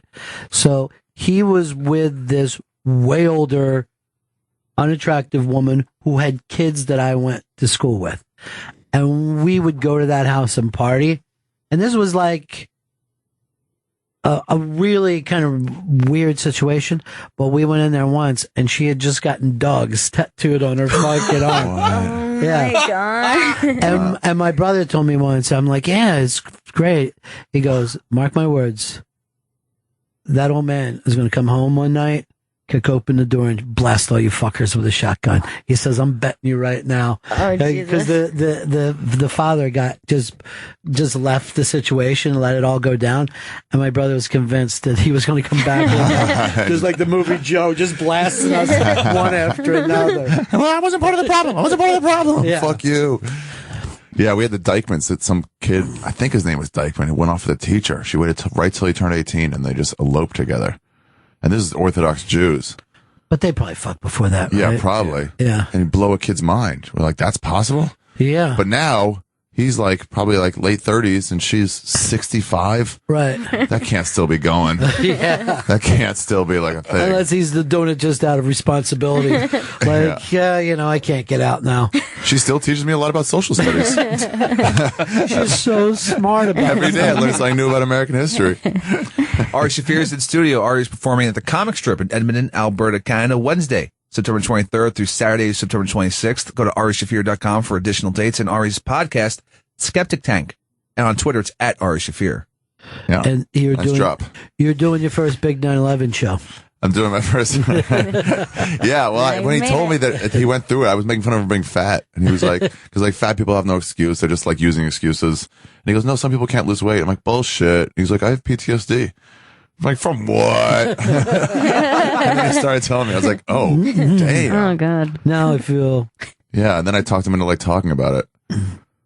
Yeah, it was a good one. How did it make you feel though when you saw this guy that you knew one way? Yeah. And then found out that there was this whole other. Yeah, it's weird when you see somebody layered, huh? Yeah. When you're like, "Oh, I see where you come from." Yeah, that's called adulthood, by the way. I guess That's so. maturity. I don't know. I'm not used to it. Yeah, I guess I'm closer to him now. Yeah, that's very, very true. When you get into that conversation, you'll always feel something for that person forever. It's very intimate. Well, I was talking about this with stand-ups. You ever do the thing where you are on the road and you meet some dude and you guys are sharing a condo and a week goes by? It's you know more about that guy than most of your regular friends, you know? Because you're so close with them? Yeah, you're so close, and it happens so fast, and it's because you're the only people who know each other in this other weird city. Yeah, you have to hang out. Yeah. Yeah, those festival friends. Yeah. But those don't last sometimes. It's weird. You get back home, you're like, "See ya," and you just go different directions. They can't last because they're too heavy, you know? So, 4 days into it, he's like, "I killed a man once down," and you're like, "What?" That's more I need to know. Yeah. Yeah. My father, he tried to rape me, but I don't know. Would you call it if it was just mouth and didn't get in the butt? And I don't know what I'd call it. We need to break one more time for that. Why don't we just take it and wrap it up?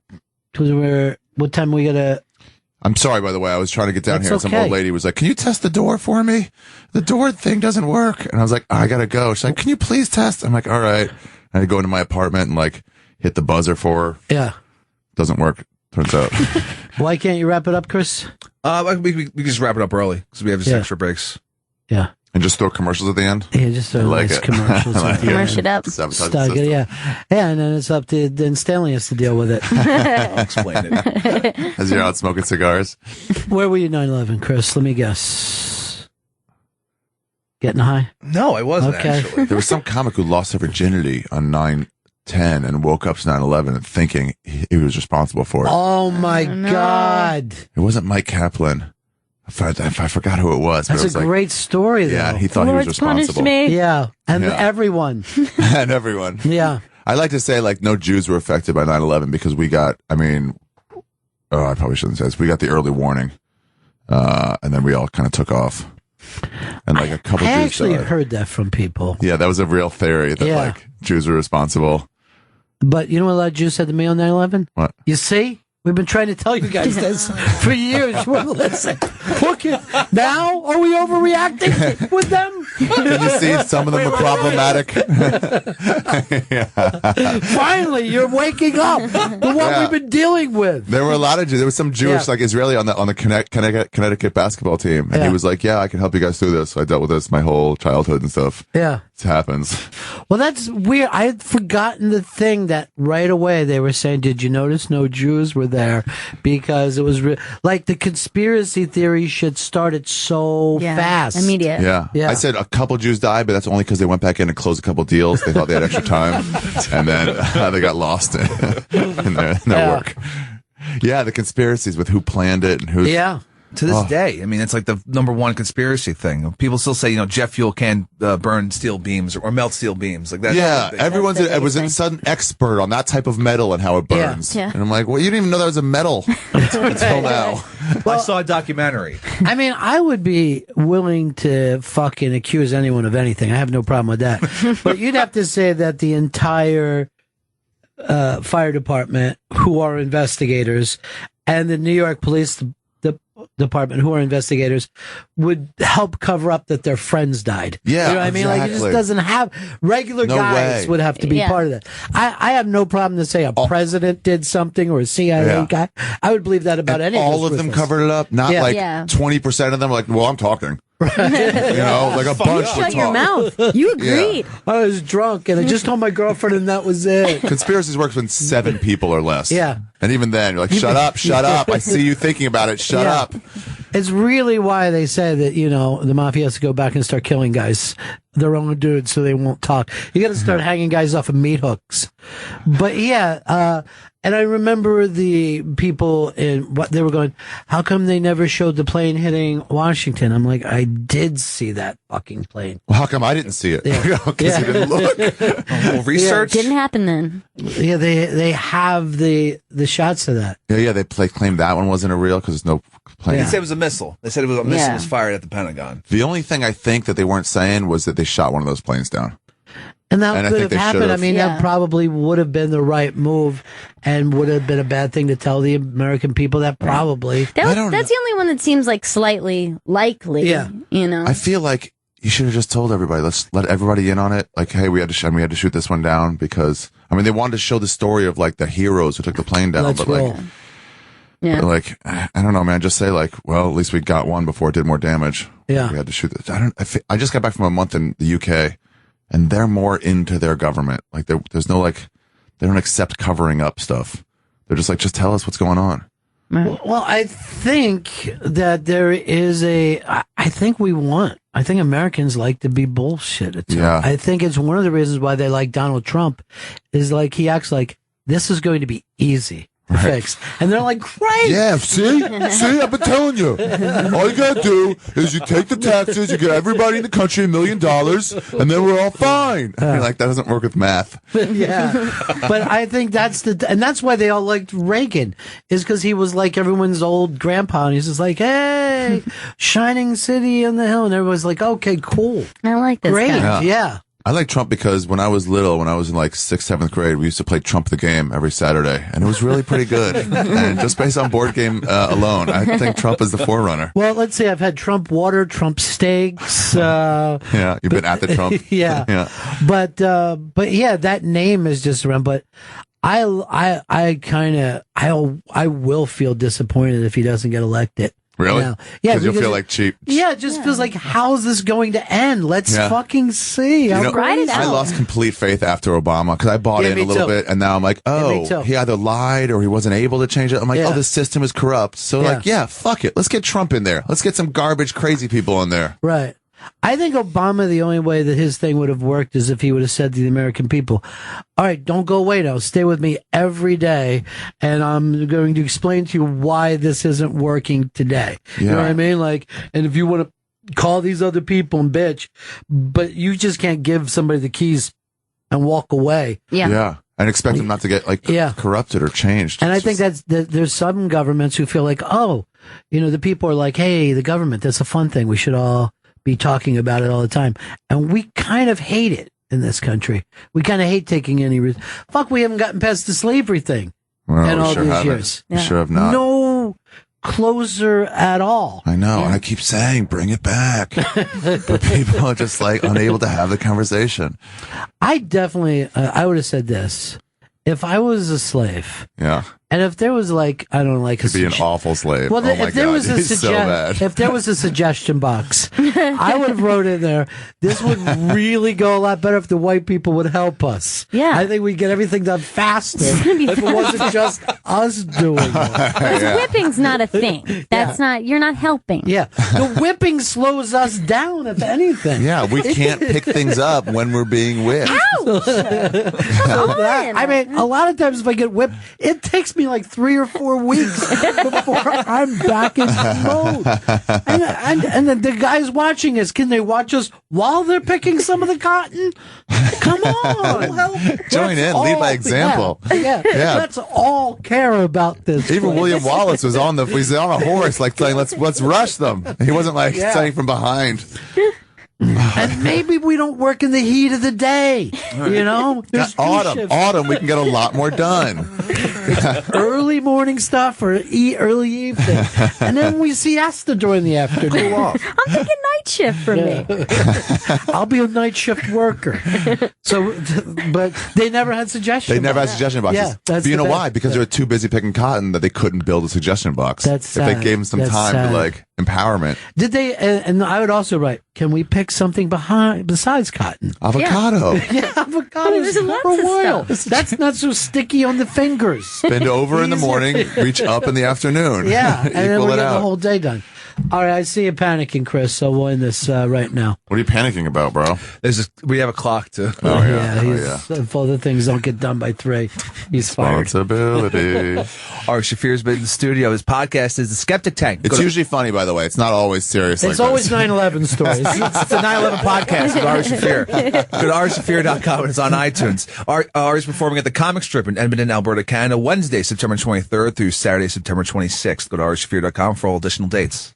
All right, that's it for us, guys. We'll see you again in 1974. Ladies and gentlemen, the evening is over. We hope you all enjoyed yourselves, and we'll see you all again in 1974. Good evening!